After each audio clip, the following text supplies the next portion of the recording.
الحمد لله رب العالمين والصلاة والسلام على أشرف المرسلين وعلى آله وأصحابه أجمعين أما بعد. Mes très chers frères, nous nous réunissons dans cette 18e journée du mois de Rabi' al-Awwal, 1443, c'est-à-dire le 24 octobre 2021. Avant de commencer, j'aimerais juste vous faire une petite remarque qui a son importance. Vous savez, tous les dimanches matins, quand on est en chemin pour venir ici, juste à côté, là, il y a une église. Et on voit les gens qui se dirigent vers l'église. Et on les voit habillés d'une certaine façon, notamment les femmes. Les femmes s'habillent quand même d'une certaine façon quand on le voit à l'église. Et quel sentiment le musulman il doit avoir à ce moment-là en fait? Qu'est-ce qu'il doit ressentir quand il voit les gens aller à l'église le dimanche matin? Déjà, il doit remercier Allah Ta'ala d'avoir guidé vers l'islam. Ensuite, il doit demander à Allah Ta'ala de le préserver de l'égarement. Et enfin, il doit demander à Allah de guider ces gens-là. Et se dire comment est-ce qu'ils en sont arrivés là en fait. Comment est-ce que la religion, elle s'est pour eux retrouvée à se réunir à l'église une fois par semaine, en venant hommes, femmes mélangés, les femmes habillées serrées, plus aucune contrainte, plus aucune restriction, plus rien. Comment on en est arrivé là alors qu'on sait très bien que dans les premiers temps du christianisme, si on peut l'appeler ainsi, ils étaient persécutés, ils se faisaient torturer. Il y en a qui préféraient se faire dévorer cru par des lions dans des arènes que de renier leur foi. Et même quand on regarde aussi chez les vrais pratiquants, les, euh, les prêtres, les moines et tout ça, ils ont quand même une vie dure. Vœux de célibat, vœux de silence, le couvent, vivre reclus dans des monastères, c'est dur. Et Allah Ta'ala, il fait référence à ça dans le Coran, dans Surat Al-Hadid, quand il dit euh, ثم قفينا على آثارهم برسلنا وقفينا بعيسى ابن مريم وآتيناه الإنجيل وجعلنا في قلوب الذين اتبعوه رأفة ورحمة ورهبانية الرهبانية.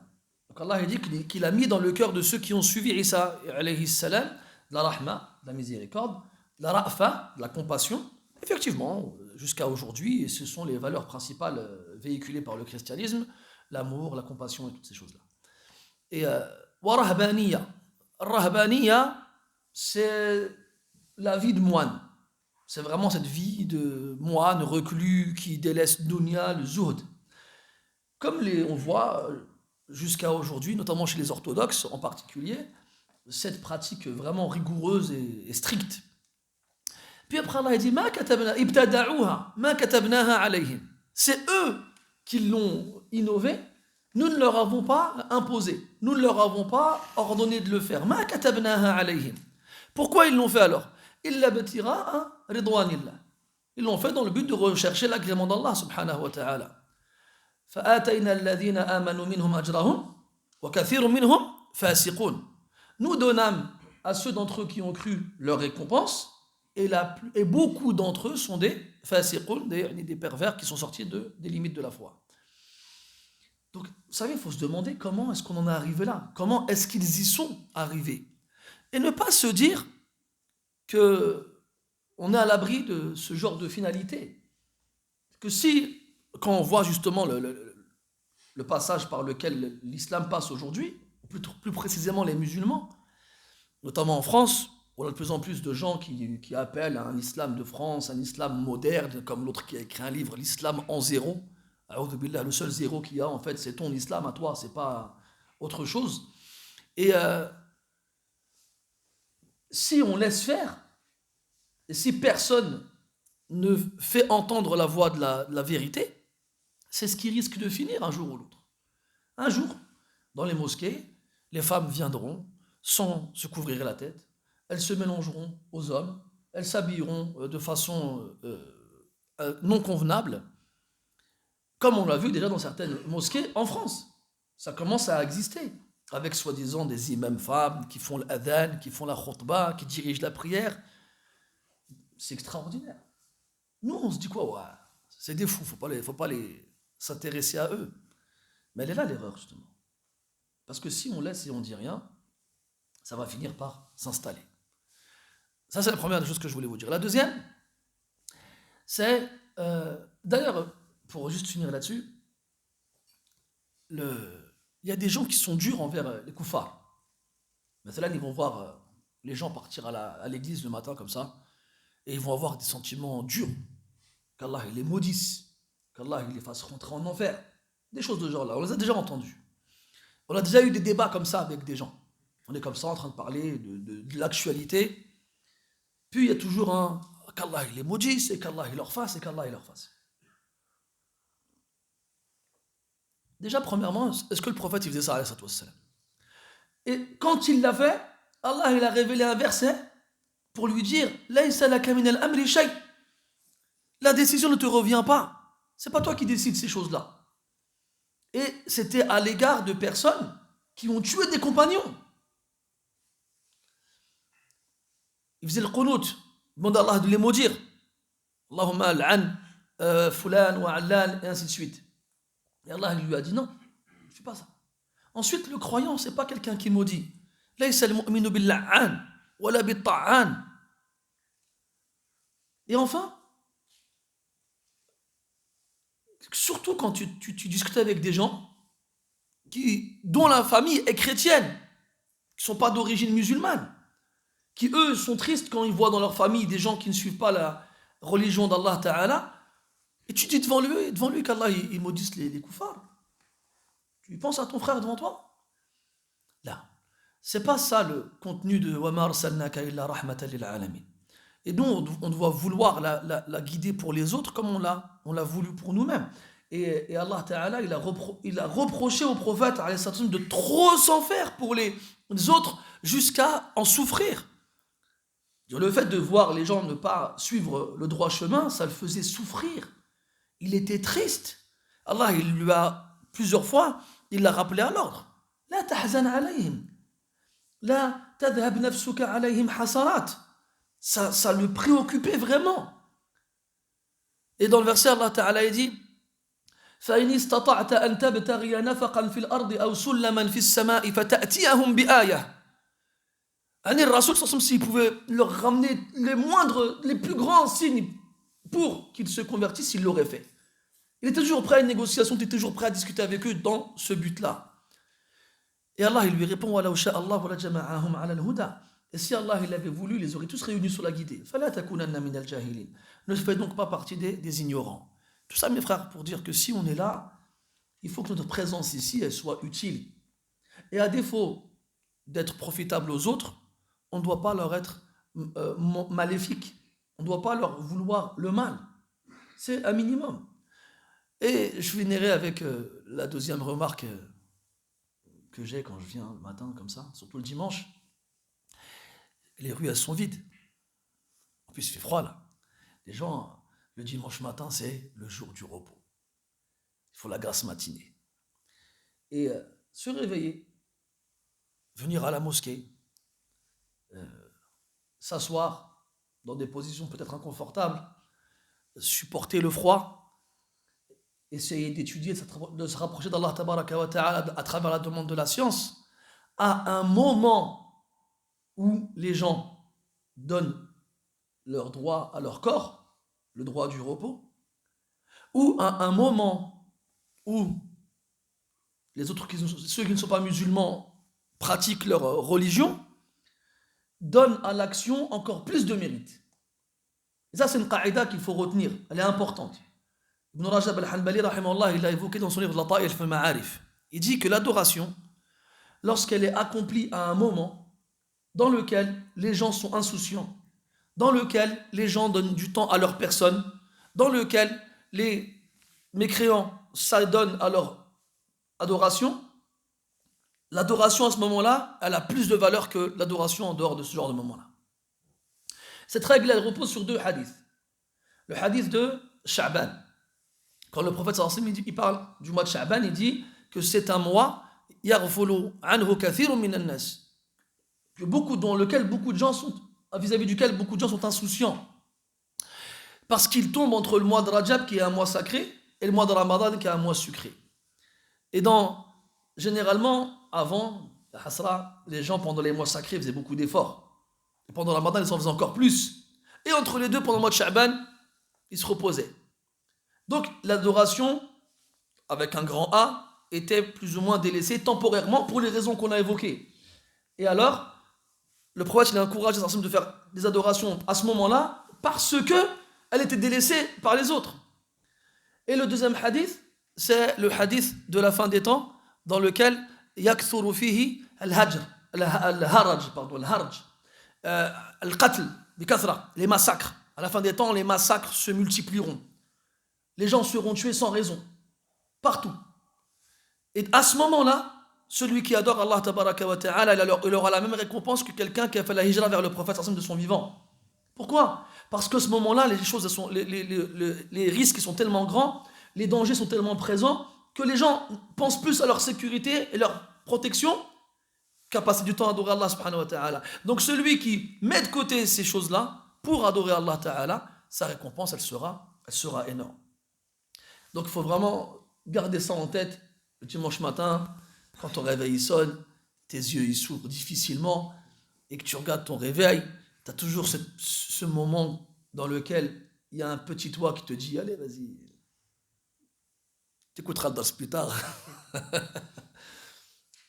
Vous savez, ce moment-là, il est difficile. La bataille, elle dure longtemps, des années. Wallah, il y a des années. Donc après, tout dépend du tawfiq qu'Allah va t'accorder. Mais essaie de mettre ça en tête. De te dire, à part il y a sûrement, bien sûr, d'autres cours qui sont donnés à ce moment-là ailleurs. On ne prétend pas être les seuls à faire ces choses-là. Mais malgré tout, ça reste une minorité. Malgré tout, ça reste une minorité. Et si les gens ils sont capables de se réveiller à des heures pas possibles pour aller travailler parce qu'ils sont motivés par le salaire, on doit être capable, nous, de nous réveiller à des heures possibles si on est motivé par la récompense. Et je finirai avec cette parole de Abu Sulayman al-Darani, rahimahullah ta'ala, dans laquelle il parle de Qiyam al-Layl. Tout à l'heure, Ismaël, il m'a parlé de Qiyam al-Layl. Il disait أهل الليل في ليلهم ألذ من أهل اللهو في لهوهم ولولا قيام الليل لما أحببت البقاء في هذه الدنيا. Il disait que les gens de la nuit, ils ressentent plus de plaisir dans leur nuit à travers l'adoration que les gens de la distraction dans leur distraction. On a tous déjà vu, soit en direct, soit à travers des écrans, des soirées pump it up. Vous connaissez les soirées pump it up? Tu les vois, ils dansent, ils chantent, ils rient, ils boivent, ils mangent. Tu as l'impression qu'ils s'amusent trop, qu'ils passent un bon moment. Puis toi, tu es chez toi dans ta chambre, dans le noir, les lumières éteintes. Bon, tu me diras dans le noir, forcément, les lumières elles sont éteintes, à moins que les ampoules elles soient vraiment de mauvaise qualité. Al-Muhim, dans les ténèbres, tout seul, la nuit, pas de bruit. Et tu es là, Allah Akbar, et tu luttes contre le sommeil, c'est difficile. Il dit que les gens de la nuit ressentent plus de plaisir dans leur adoration nocturne que les gens de la distraction dans leur distraction. Puis il finit en disant, et si ce n'était l'adoration nocturne, Qiyamul Layl, si il n'y en avait pas, si ça n'existait pas, je n'aurais pas voulu rester ici-bas. J'aurais pas voulu.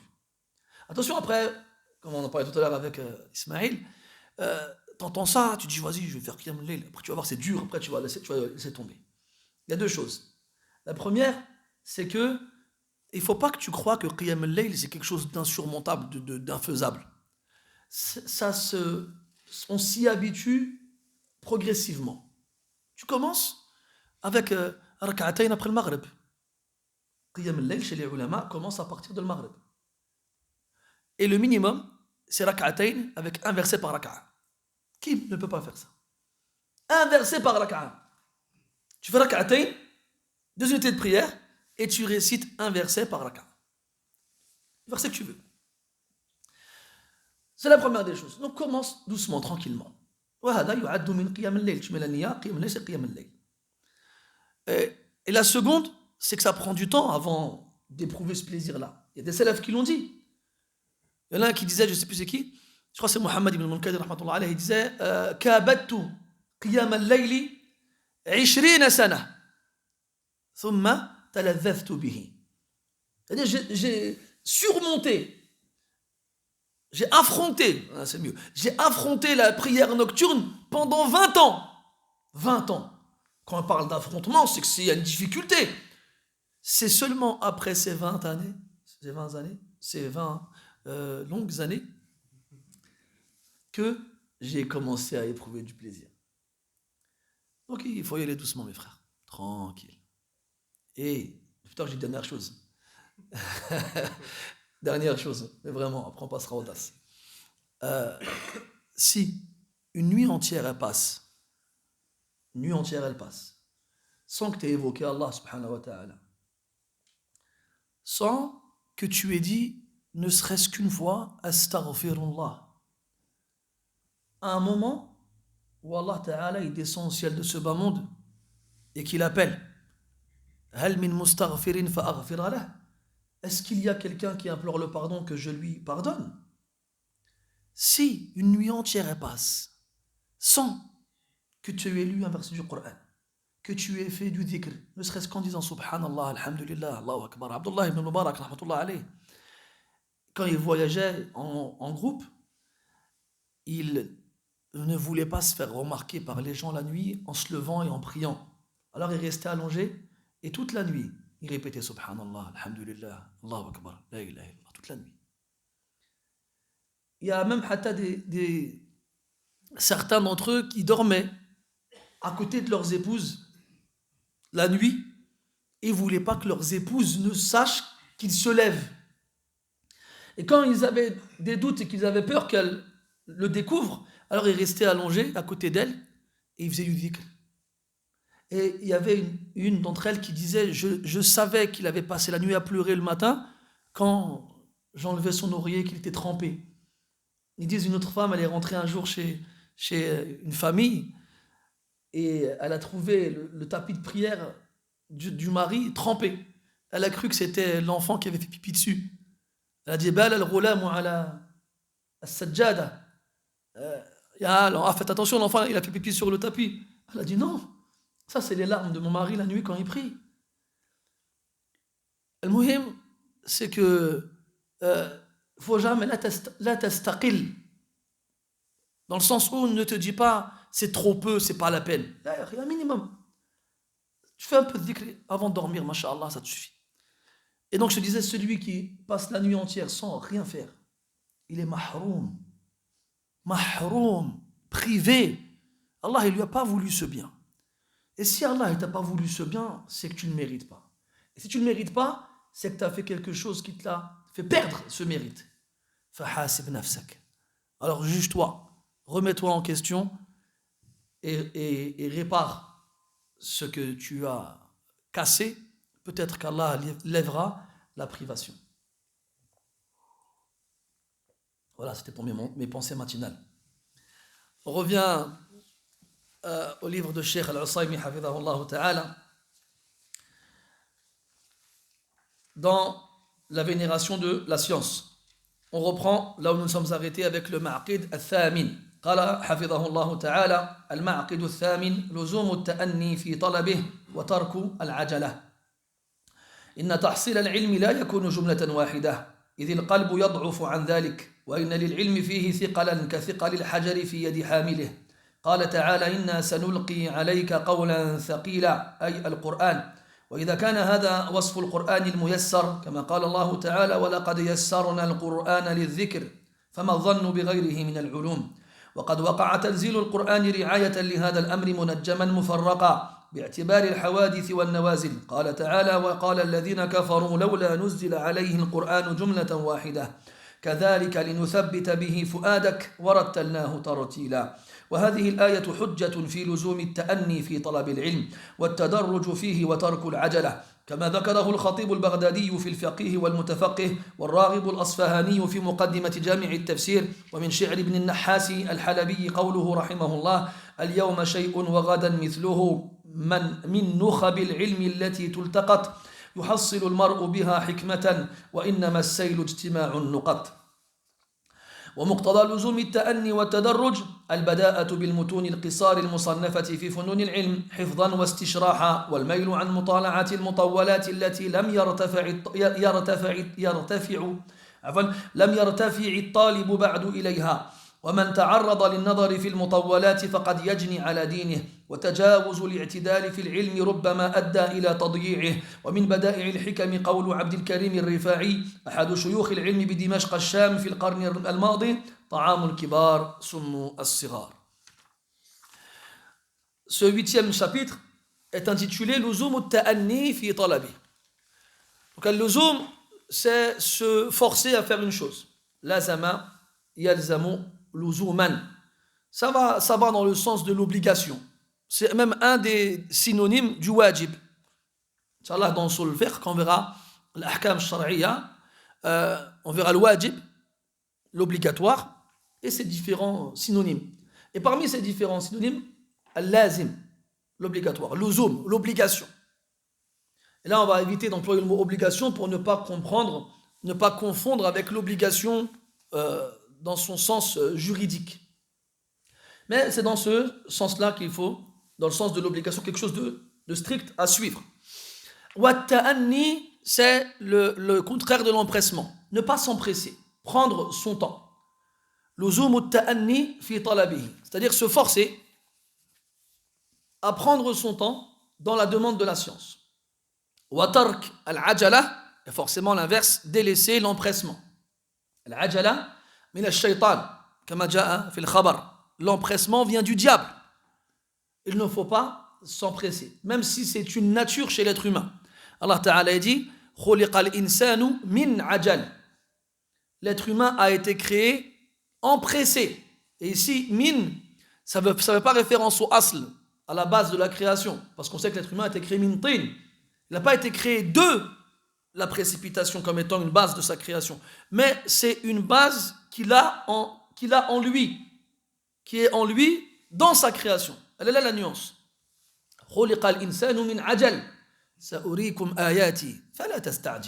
Ne vous empressez pas. Donc la demande de la science ne se fait pas en une fois. Elle se fait progressivement, tout au long de sa vie.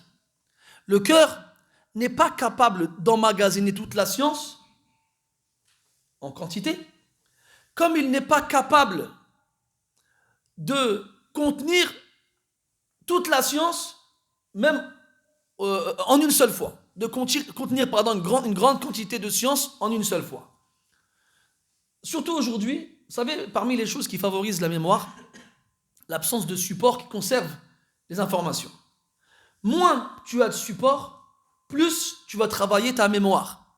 Et comme les Arabes étaient une communauté qui ne lisait pas, qui était illettrée, ils ont dû donc développer des capacités de mémorisation extraordinaires.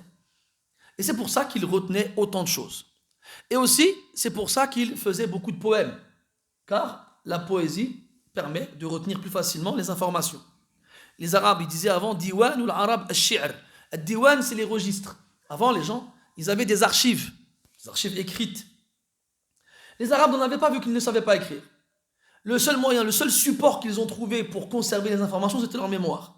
Et le seul moyen de faciliter la mémorisation, c'était la poésie. C'est pour cela qu'ils s'exprimaient beaucoup sous forme de poèmes. Et c'est pour cela que celui qui veut revenir à la culture des Arabes, notamment avant l'islam, n'a pas d'autre choix que de revenir à l'étude de la poésie anté-islamique. Et même dans les premiers temps de l'islam, les Sahaba radiyallahu anhum n'écrivaient pas les hadiths du prophète sallallahu alayhi wa sallam. Un des rares qui le faisait, Abdullah ibn Amr ibn al-As radiyallahu anhu, on lui a reproché de le faire. Et avant que l'histoire de Abdullah, certains ont pris cette initiative au départ, et le prophète leur a interdit alayhi wa sallam. Mais pour une raison simple, c'était la peur qu'ils confondent la parole du prophète et la parole d'Allah subhanahu wa ta'ala. Par la suite, lorsque cette cause a été écartée, il leur a autorisé. Mais quand Abdullah ibn Amr il a commencé à écrire les hadiths, on lui a reproché en lui prétextant que le prophète sallallahu alayhi wa sallam était un humain et que des fois il parlait sous l'effet de la colère ou de la tristesse ou de la joie et que ça pouvait être sa parole à lui. Alors il a délaissé l'écriture. Et le prophète il lui a demandé pourquoi est-ce qu'il avait fait cela. Il a répété ce qu'on lui a dit. Il lui a dit Ya Abdallah, uktub, fa wallahi la yakhruju min hadha illa al-haq. Il lui a dit écris. Wallahi, de ça, il n'y a que la vérité qui sort. Et c'est à partir de là que c'est lui, donc, un des premiers qui a écrit les hadiths. Et on en avait parlé pendant la lecture de Muwatta, pour ceux qui étaient là et qui s'en souviennent, Inch'Allah, un des registres, une des archives écrites, pour pas dire là, qui est la plus ancienne, qui compile, qui regroupe des hadiths du prophète sallam. Tu te souviens c'est qui? Non, c'est pas Wahab ibn Munabbih. Ouais? Ce ne serait pas le Badr? C'est Hammam.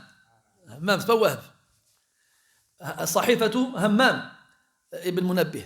Et al-Muhim, donc, et après, ils ont commencé à écrire les hadiths. Mais les rapporteurs du hadith, eux, ils le retenaient par cœur.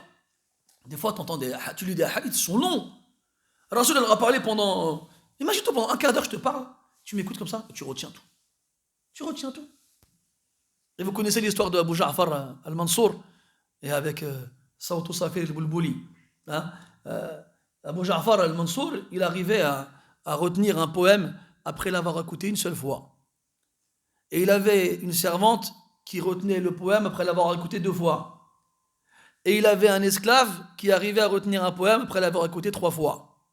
Et Abu Ja'far, il était, on va pas dire avare, mais il avait du mal à sortir l'argent de la caisse des musulmans. Et à l'époque, l'habitude, c'est que les poètes rentraient chez les rois, les couvraient d'éloges à travers des poésies, et le roi leur donnait une récompense. Mais lui ne voulait pas gaspiller l'argent en donnant des récompenses aux poètes.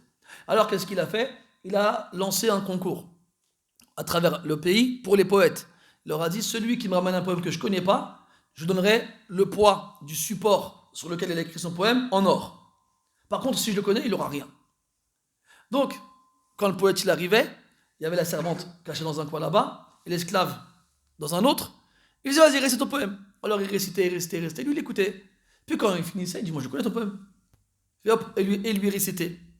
Il fait, même ma servante là-bas, elle le connaît, toi, viens. Elle arrivait, tu connais ce poème? Ouais, parce qu'elle l'a écouté 2 fois. Vas-y, récite. Et elle le récitait. Et là, le troisième, il faisait, toi là-bas, l'esclave, là, viens, tu connais son poème? Ouais. Vas-y, récite. Et il le récitait lui aussi. Et le poète est devenu fou. C'est pas possible. J'étais tout seul dans le désert quand je l'ai écrit. Comment ça, ils le connaissent? Et là, les gens devenaient fous. Là, les poètes, ils ont dit, c'est pas possible. Il y a anguille sous roche, quelque chose. Et ils ont été voir le X-Men de l'époque, l'Asma'i. Ils lui ont dit, il faut quelque chose parce que là, on perd notre gagne-pain. On n'a plus d'entrée d'argent. Et là, l'Asma'i va, il se cache, il se maquille, il se déguise pour pas qu'on le reconnaisse. Et il rentre et puis il déclame sa fameuse poésie Sawtu Safir al-Bulbuli hayyaja qalbi al-thamili al-ma'u waz-zahru ma'a zahri lahdi al-muqali wa anta ya sayyida li wa sayyidi wa mawla li fakam tayammuni ghuzayyalun aqiqa li khataftahu min wajnatin min lathni wardi al-khajali faqala la wa qad ghada muharwili ila akhir ma qala. Et là, il ne comprend rien, le Amir. Il appelle l'esclave et lui dit, la servante lui dit, tu connais? J'ai jamais entendu quelque chose comme ça. Et le troisième, tu connais? Non. Elle a dit, oh là là, j'ai perdu, ça y est. Après, il fait, où est-ce que tu as écrit ton poème? Il dit, je l'ai écrit sur un gros morceau de marbre à l'extérieur, j'ai pas réussi à porter tout seul. Si tu veux bien m'envoyer des esclaves, des soldats à toi pour m'aider à le porter. Il dit, oh, en plus de ça, je vais devoir sortir de l'or. Oh, ça y est, les gouttes tombent à flot. Il a perdu. Et là, il dit, non, c'est pas possible. Il fait, enlève. Il avait sa capuche comme ça, le bournos. Vas-y, lève ta capuche, t'es qui, toi? Après, il découvre sa tête comme ça, il fait, c'est l'asma. Il fait, oh non, t'as pas le droit de jouer, toi. Toi, tu joues pas, toi. Et alors, l'asma, il dit, écoute, garde ton or, mais donne aux poètes leur salaire et on en reste ici. Al-Muhim, tout ça pour dire que, avant, il n'y avait pas de support. Les gens, ils retenaient facilement. Regardez tous les supports qu'on a nous aujourd'hui. Regardez. On a des supports, on prend des notes, on a des audios, on a des vidéos, on a 1 milliard de supports. Résultat, la mémoire, elle n'est pas utilisée. On ne la travaille pas, alors elle s'affaiblit. Comme un muscle s'atrophie quand tu restes immobile. Il y a même, comment on s'appelle ça, des escardes, c'est ça? Vous connaissez les gens qui sont tétraplégiques, ou même des fois paraplégiques. Je vous ai dit que j'avais des notions en médecine. Vous savez que soit ils sont paralysés à moitié ou complètement, il faut les bouger, sinon le sang il stagne. Il stagne à la surface et puis il coagule. Et après donc ça entraîne la décomposition alors qu'il est encore vivant. Et donc maintenant, qu'est-ce qu'ils font dans les hôpitaux? Ils mettent des matelas avec un système justement qui bouge. Le matelas il bouge après un certain temps pour que justement ça entraîne le mouvement du corps. Donc tout ça pour vous dire que je ne sais plus pourquoi je disais ça. Oui, la mémoire. Le sport, c'est ça exactement. Le muscle. Si tu restes sans bouger, tes muscles ils s'atrophient, ils fondent. Ils fondent. Ta mémoire, c'est pareil. Considère ta mémoire comme un muscle. C'est pour ça qu'il faut apprendre tous les jours, mes frères. Apprenez tous les jours. Apprenez un verset. Apprenez un hadith. Apprenez un vers de poésie. Mais ne laissez pas un jour passer sans avoir mémorisé quelque chose. Allah yashfi al-jami'. Comme ça, la mémoire, elle ne s'atrophiera pas. Il est dur le verbe atrophier, hein? J'ai bien conjugué.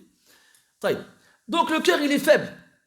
Même à ce niveau-là, من الطرائف التي هي جديرة الذكر, parmi les comment dirais-je, les belles histoires en rapport avec la faiblesse du cœur, c'est que à l'époque des tabi'in, on commençait à découvrir une nouvelle forme de personnes. C'est les gens qui mouraient en écoutant le Coran. Et chez les Sahaba, par exemple, notamment Aïcha radiyallahu anha, istankarat hada. Elle a dit non, c'est pas possible. Elle a dit non. Elle a même dit, prenez-en un, enfin, avant de parler de mourir, hein, les gens qui s'évanouissaient. Yakhiruna maghshiyina alayhim. Ils s'évanouissaient en écoutant le Coran. Elle trouvait que c'était trop. Elle disait, ramenez-en un au sommet d'une montagne et les élus du Coran, on va voir s'il va s'évanouir. Allez, il va tomber dans le vide, quoi. Et Mohammed ibn Sirin, rahmatullah alayhi, pareil. Il ne croyait pas en ça, il disait c'était trop. Mais on a des textes authentiques qui prouvent qu'il y a des gens qui tombaient, qui s'évanouissaient, mais il y en a même qui sont morts. Et il y a beaucoup de textes qui sont sujets à critique au niveau de l'authenticité. Mais après études et recherches, on en a trouvé 2 avec des voix de narration authentiques qui sont morts à la lecture du Coran. Il y a As'ad ibn Zurara.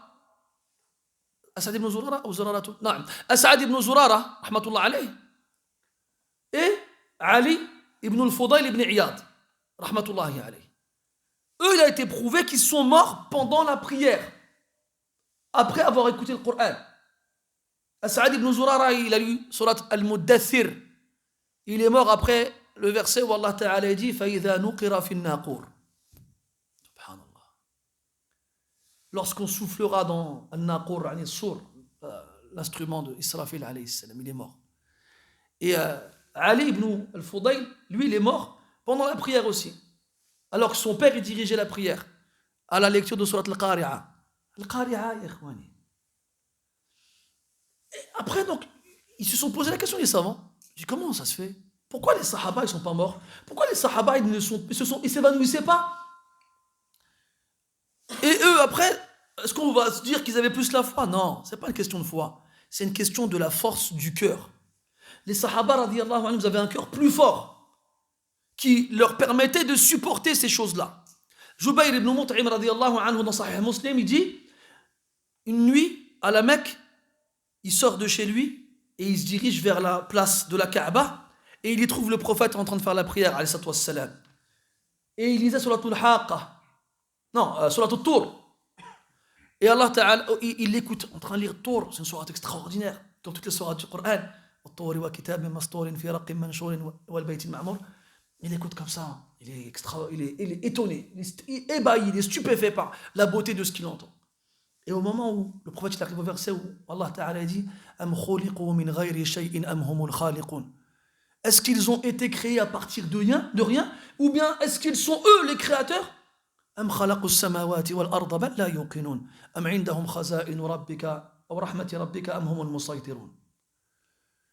il écoute comme ça, qu'est-ce qu'il dit? Écoutez ce qu'il dit. Hein. Il dit Kada qalbi an yatir. Il dit mon cœur, il a failli s'envoler. Et à ce moment-là, il n'est pas encore musulman. Il n'est pas encore croyant. Il dit Wa dhalika awwala ma waqara al-iman fi qalbi. Et c'est la première fois que la foi s'est installée dans mon cœur. Kada qalbi an yatir. Voilà, ce hadith-là extraordinaire. Mais malgré ça, leur cœur, il tenait. Parce qu'ils étaient forts. Ils étaient robustes. Qu'est-ce qui les a rendus forts, leur cœur? C'est at-tadarruj, la progression de la révélation. Allah tabaraka wa ta'ala, il a fait descendre le Coran partiellement, sur 23 ans. Qu'est-ce qu'il dit quand les kuffars, justement, ont reproché au prophète que le Coran ne descende pas en une seule fois. وَقَالَ الَّذِينَ كَفَرُوا لَوْلَا نُزِّلَ عَلَيْهِ الْقُرْآنُ جُمْلَةً وَاحِدَةً en une seule fois. Allah a dit كَذَلِكَ لِنُثَبِّتَ بِهِ فُؤَادَكَ. Nous l'avons fait ainsi pour raffermir ton cœur. Et donc, la demande de la science, quand elle se fait progressivement, alors le cœur est apte à l'accueillir. Quant à celui qui veut l'apprendre en une seule fois, eh bien, il la perdra en une seule fois. Comme il disait, je crois que c'était Yahya ibn Abi Kathir, si je ne dis pas de bêtises, à moins que ce soit un autre, je ne m'en souviens plus, il disait Man akhadha al-ilma jumlatan, dhahaba anhu jumlatan. Et celui qui prend la science en une seule fois, il la perdra en une seule fois.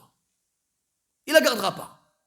Donc la science se doit d'être prise en une fois. La science, elle est lourde, comme une pierre dans la main de celui qui la porte. Allah dit dans le Coran Inna sanulqi alayka qawlan thaqila. Nous allons poser sur toi ou te donner une parole lourde. Lourde, elle est lourde cette parole-là. Elle est lourde dans son sens, elle est même lourde réellement. Je crois que c'était Abu Dharr radiyallahu anhu, il disait être assis à côté du prophète alayhi salam un jour, et le prophète était assis en tailleur. Et à ce moment-là, il a reçu la révélation. Et quand le prophète recevait la révélation, il suait, il tremblait et il devenait très lourd. Et la cuisse du prophète, assis en tailleur, était au-dessus de celle de Abu Dharr. Et quand il a reçu la révélation, elle a écrasé la cuisse d'Abu Dharr. Et Abu Dharr, il a cru que sa cuisse elle allait se fendre à cause du poids. Et si ce n'était la pudeur qu'il avait envers le prophète, il aurait retiré sa jambe. Mais il a patienté, il n'a pas enlevé. Il disait que le prophète, des fois, il recevait la révélation sur sa chamelle. Sa chamelle, elle ne supportait pas, elle s'asseyait. Subhanallah. Elle est lourde. Hissan wa ma'nan. Elle est lourde réellement, concrètement et abstraitement. Au point où Allah Ta'ala a dit que si le Coran avait été descendu sur une montagne et se serait affaissé, elle n'aurait pas supporté. لو أنزلنا هذا القرآن على جبل لرأيته خاشعا متصدعا من خشية الله. C'est le Coran, il est comme ça, mes frères. Et nous, on est là, le Coran nastahinu bihi, on lui donne aucune qima, aucune importance. D'ailleurs, on le verra, Inch'Allah, plus tard, dans les conditions du mujtahid qu'il apprenne le Coran. Et le adab que les salafs avaient avec le Coran. Salaf qu'on est censé suivre et auquel on est censé s'apparenter, mais c'est devenu juste une parole. Quand tu vois un frère, il est le mushaf, il le pose par terre, tu dis, ramasse le Coran, ne le pose pas par terre. Qu'est-ce qui est très bon, mais pas de dalil. C'est quoi de dalil? Toi, tu suis les salafs, toi. Toi, tu suis les salafs. Wallah, ils n'auraient pas voulu parler avec toi, les salafs. Wallah. Summa wallah, qu'ils n'ont pas voulu parler avec toi, des gens comme toi. Et wallah, c'est pour ça, mes frères. Arrêtons de prétendre, c'est facile. Moi, je sais, moi, je ça. Ce qui compte, c'est la réalité. Ce n'est pas les prétentions. Prétentions, on peut toutes les avoir. Moi, je peux vous dire ici, je cours plus vite que vous tous. Pourquoi vous rigolez? Pourquoi chaque fois que je dis des choses comme ça, les gens ne prennent pas au sérieux? Et dans ce corps de vieux, il y a un sportif. Hein. Enfin, il y avait un sportif. Dis-leur, Ibrahim, les 3 points, dis-leur. Je ne crois pas. Je peux dire là, je cours plus vite que vous tous. Ou je suis plus fort que vous tous. Je peux dire ce que je veux. Mais si on va dehors et qu'on court, là vous vous rendrez compte que ce ne sont que des paroles. Si on commence à faire des combats, et une fois, vous savez, moi j'ai un fils, il a 19 ans, et on s'amuse souvent, on fait des combats ensemble et tout ça. Et pendant longtemps, il était plus petit que moi, plus jeune, plus faible, donc facilement une petite balayette, hop, c'est fini. Et là, machallah, maintenant, il a un gabarit d'homme, donc on fait des... C'est plus la même chose.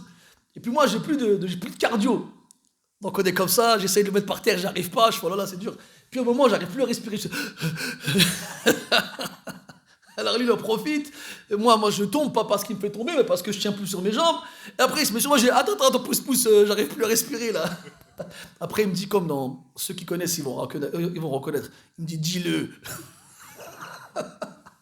Tu t'en souviens, Cédric, ou pas? Tu t'en souviens? Tu t'en souviens pas? Mais si, c'est Morat, tu t'en souviens? Redouane? Bah oui, dis-le. C'était quoi le mot? Maté. Je suis obligé de dire maté à ce moment-là. Mohim. Oui, voilà, ça y est, moi, c'est plus pareil.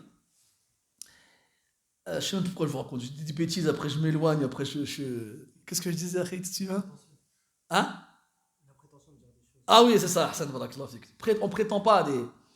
Faut prétendre, c'est facile. Moi, je suis des salafs, le minhaj des salafs, la compréhension du Coran et de la Sunna. Des salafs, arrête, tu suis rien du tout. Tu suis rien. Tu suis les khalafs, tu suis pas les salafs. T'es pas un salafi, t'es un khalafi. Moi, j'aime pas les sobriquets, je donne pas de sobriquets. Mais ça, c'est une réalité. Le salafi s'affilie aux salafs. Il les suit, il fait comme eux. Tu suis pas les salafs, tu ne fais que de prétendre. Celui que tu suis, il est à côté de toi, il est vivant. C'est un khalaf, t'es un khalafi. T'es pas un salafi. Voilà. Maintenant, dites ce que vous voulez, faites des audios, je m'en fiche. La parole d'Allah et la science qui rapproche d'Allah, elle est lourde. Et, subhanallah, Allah dans le Coran, il nous dit que le Coran, il a été facilité. وَلَقَدْ يَسَّرْنَا الْقُرْآنَ لِلذِّكْرِ. Nous avons facilité le Coran en tant que rappel. فَهَلْ مِن مُدَّكِرٍ. Est-ce qu'il y a quelqu'un pour se rappeler?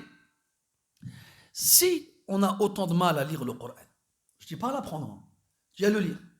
Si on a autant de mal à l'apprendre, si on a autant de mal à le garder en tête, alors qu'il a été facilité à la lecture, à la récitation, à la méditation, à la mémorisation, qu'est-ce qu'on doit dire alors du reste des sciences?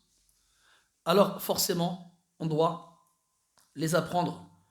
On doit apprendre progressivement. On ne doit pas tout faire rapidement. On doit prendre son temps et avancer doucement. Et ça, c'est une chose qui a été dite par les savants depuis longtemps, comme Al-Khatib al-Baghdadi ou encore, c'est qui l'autre? C'est Al-Raghib al-Asfahani et d'autres qui disent la même chose, comme Al-Nahas, même sous forme de poème Al-Yawma afwan shay'un wa ghadan mithluhu min nukhab al-ilm allati tultaqat. Al-Nukhab, c'est pluriel de Nukhbah. Et Al-Nukhbah, c'est ce qui va être sélectionné, la sélection de la science. Dans la science, tu vas sélectionner des choses et tu vas les prendre. Comme quand tu vas dans un restaurant à volonté, il y a les heures d'œuvre, comment ça s'appelle? Hors d'œuvre, c'est ça? Hors d'œuvre, comment ça s'appelle? Les amuse-bouches. Et il y a le plat de résistance. Si tu viens directement, toi tu prends, dès le départ, tu prends quelque chose de consistant, tu vas manger, tu n'auras plus faim. Et tu auras payé 20 € pour rien. Ah ouais. Alors que si tu viens, tu prends un petit truc ici, un petit truc là, tu vas manger beaucoup et tu en auras pour ton argent. Mais il faut savoir quoi sélectionner. Il faut savoir par quoi commencer. C'est pour ça qu'il faut commencer par les moutons dont on a parlé hier. Ces moutons mukhtasara, courts et brefs. Et le cheikh dit hifdhan wa istishraha. Tu les apprends par cœur, ils sont courts, donc c'est facile à retenir.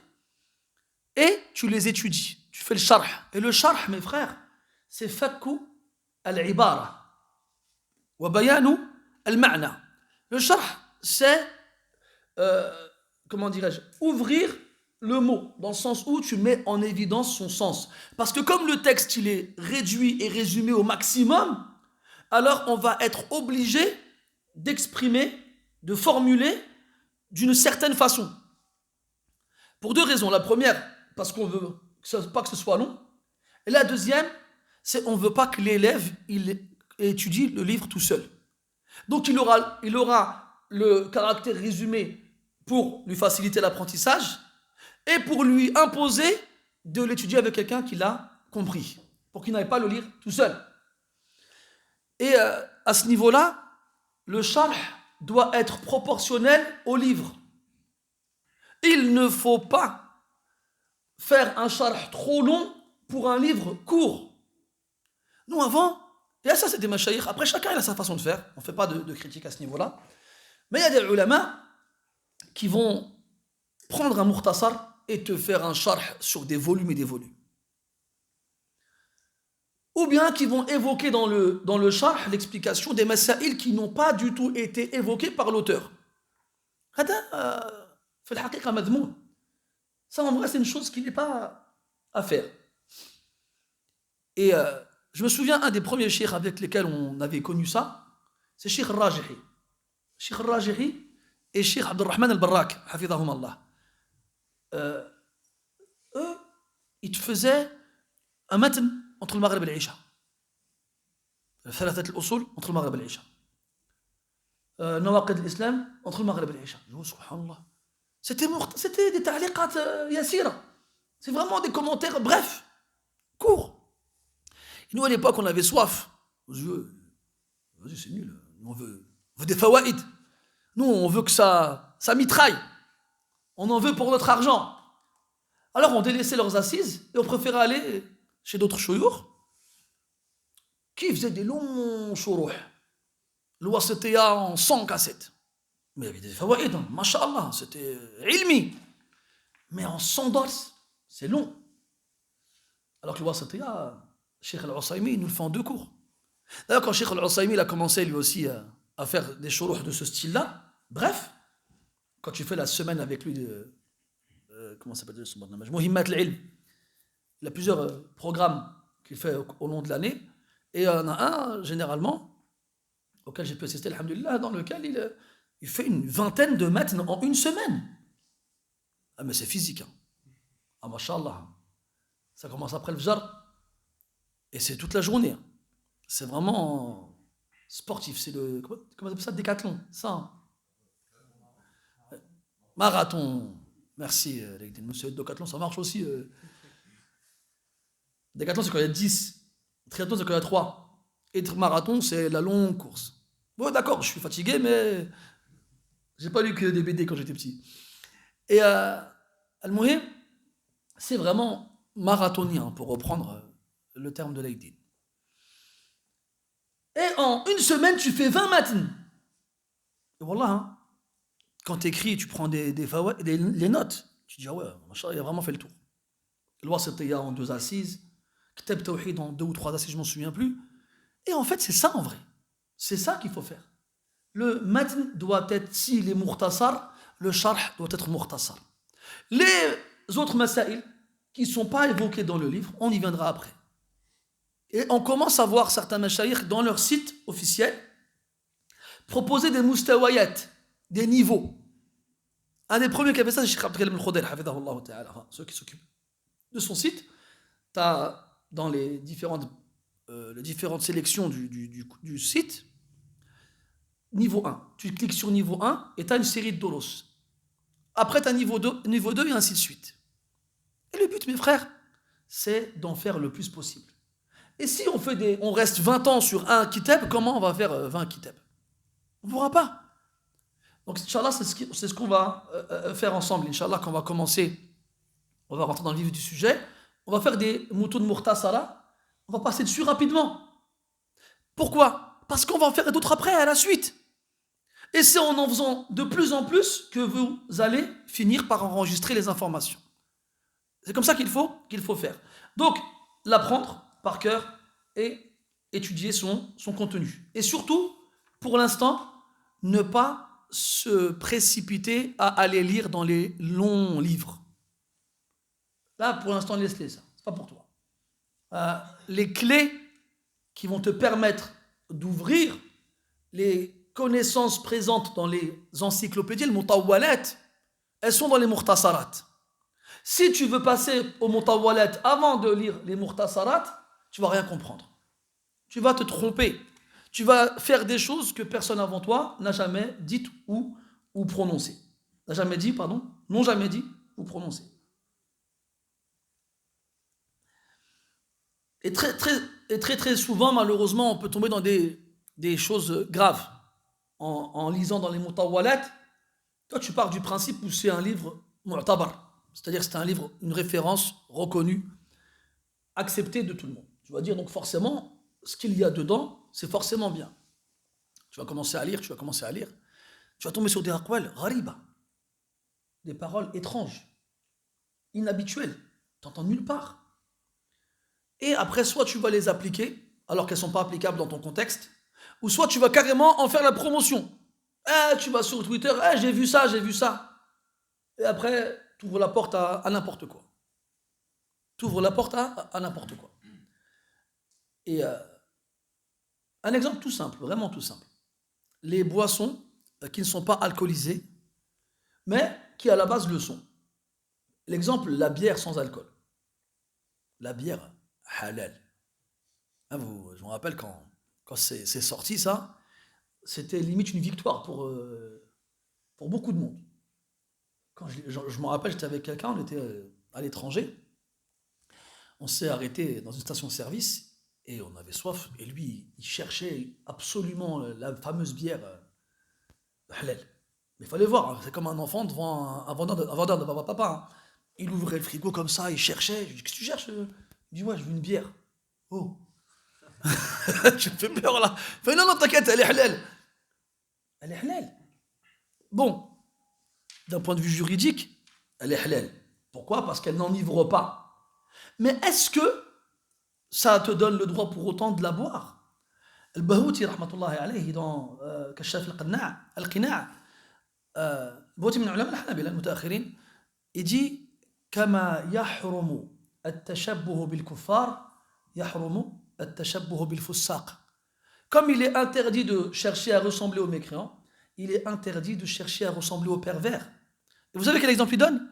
Il donne l'exemple de celui qui boit dans une coupe de vin. Une coupe de vin, sans regarder le contenu. Ça peut être de l'eau, ça peut être du lait, ça peut être du jus.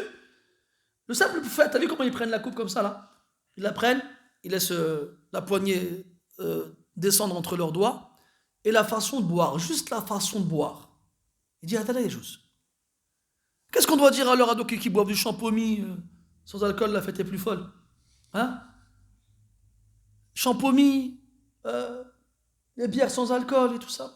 Et lui, il va, pour justifier ça, il va dire, c'est pas haram. Et après, quand il est, j'ai envie de dire malin, mais c'est pas malin. Quand il est vicieux, il va te ramener des aqwal de ulama qui ont autorisé al-nabidh, l'alcool de date, par exemple, ou l'alcool de miel, ou d'autres types d'alcool. Des aqwal qui existent. Je dis, mais comment tu connais ça, toi? Où t'as trouvé ça, toi? Ah, j'ai lu ça dans Fath al-Bari. Mais tu lis Fath al-Bari, toi? Est-ce que tu crois vraiment que quelqu'un qui lit Fath al-Bari, il va boire une bière sans alcool? Là, non, ça c'est aussi une chose qu'il faut comprendre. Toi, quand tu demandes la science, que tu le veuilles ou non, les gens vont te regarder. Ils vont te remarquer. Ils vont voir que tu n'es pas comme les autres. Ils vont voir que tu te distingues dans ton adoration et dans ton comportement avec les autres. Ouais, il n'est pas comme nous, lui. Il est différent. Puis quand ils vont chercher, il étudie. Et là, ils vont t'avoir à l'œil. Tahta al-mindar, sous la loupe. Et vont rien laisser passer. Si jamais il te voit dehors avec une bière sous alcool, il dit, lui, il étudie, lui. Ou bien, s'il le fait, nous aussi on peut le faire. Donc il faut prendre en compte ces choses-là. C'est comme la mas'ala de manger la viande des gens du livre, en France. Il y en a, ils ont entendu ça, ils ont couru au McDonald's, donne-moi 20 Big Mac. Il est là avec sa barbe et son nez sous sac et il mange des Big Mac comme ça devant tout le monde. L'autre, il a un piercing dans le nez, il a un tatouage, il mange halal. Et pour lui, ce que tu es en train de manger, c'est haram. Fais pas des choses comme ça, y'a. Si vraiment tu veux du Big Mac, tu mets la capuche, tu mets l'écharpe, Tu vas au drive à 22h, tu regardes à droite, à gauche, donne-moi ma Big Mac, s'il te plaît. T'as le droit de prendre cet avis. Hein. Ça a un khilaf comme un autre. Hein. Tout à l'heure, je disais, subhanallah, chez Shawafi', chez l'imam Shafi'i, rahmatullah alayh, ils ne prennent pas en compte la quantité de l'eau, ni la quantité de l'impureté lorsque les deux rentrent en contact. Quelle que soit la quantité de l'impureté ou la quantité de l'eau, lorsqu'elles sont toutes les deux mélangées, l'eau devient impure. Je dis, subhanallah. Et que si il y a un Shafi'i, un Hanbali, ils vont se retrouver devant les fameuses qullatayn, les deux grandes jarres, chez lesquelles, à partir de cette quantité-là, donc l'eau n'est plus impure si jamais elle rentre en contact avec, ben moi je peux faire les ablutions avec, et pas lui. Et lui il peut, et si jamais je prie moi, pour lui ma prière elle est invalide. Et pour moi elle est valide. Pourquoi on se casse la tête sur des histoires de viande, alors que les savants divergent sur la nature même de la prière en fait. Que ce soit au niveau des ablutions, au niveau des conditions, au niveau des obligations. Chez les Hanabila, la prière et le prophète, c'est un pilier. C'est un pilier. Si tu ne la fais pas, ta prière, elle est invalide. Chez les autres, c'est une sunna. T'imagines? Donc il faut enlever ta tête ces trucs-là. Oh, c'est abusé, c'est quoi cet avis? C'est un avis. Tu y adhères ou non, libre à toi. Mais laisse les gens tranquilles. Laisse les gens tranquilles. Bon, bref. Tout ça pour dire que les livres longs qui contiennent beaucoup d'informations qui ne sont pas triées, il faut faire attention avec ces livres-là quand on n'a pas les clés, des clés qu'on va obtenir à travers l'étude des moutoun, les moutoun al-mukhtasara. Et pour finir,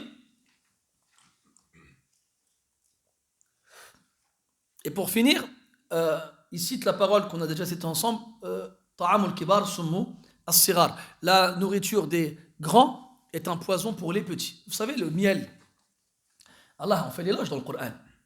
Il dit Fihi shifa'un linnas.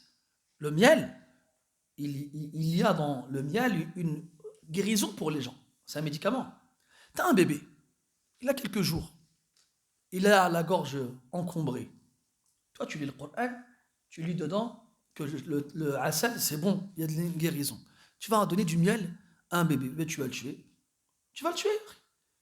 Son organisme, il n'est pas assez développé pour ingérer un liquide comme le miel. Si on le considère comme un liquide, il y en a qui le considèrent comme une nourriture, le miel. Il meurt. Donc Allah dit que c'est une guérison, tu t'en sers et tu tues ton enfant. Ça, c'est parce que tu as placé la science chez quelqu'un qui n'était pas prêt à la recevoir. Donc, les clés qui permettent justement de comprendre ces choses-là, on les obtient dans les moutoun al-mukhtasara, les textes, les livres courts, les épîtres courts. Quand on a fait ces livres-là, il y en a des gens qui vont dire quoi, ouais, vous avec les moutouns.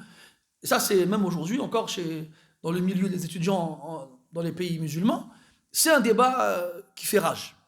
Ouais, vous avez asservi les étudiants à l'étude des moutouns. Moi, je me souviens d'une discussion entre deux savants.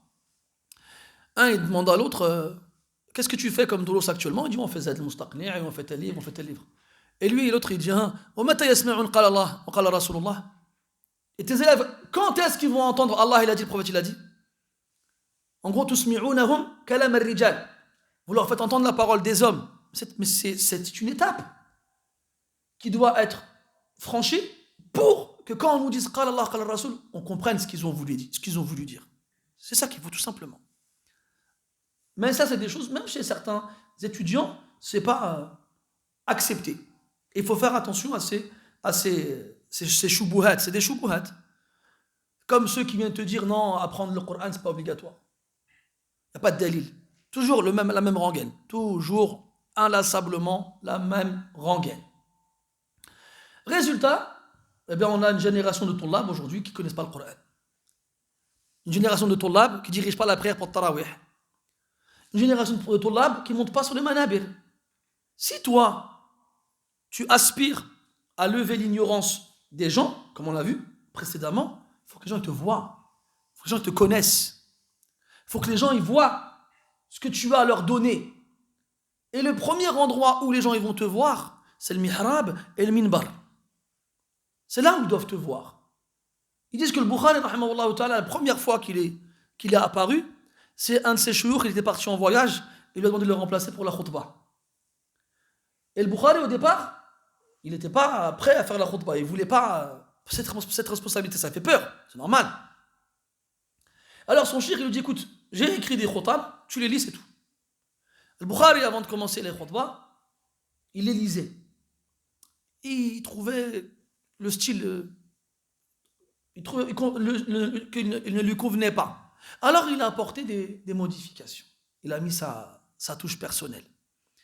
Et quand il a fait les khotab, les gens ils étaient accrochés à lui. Waouh, ils ont aimé son style. Ils ont aimé son style.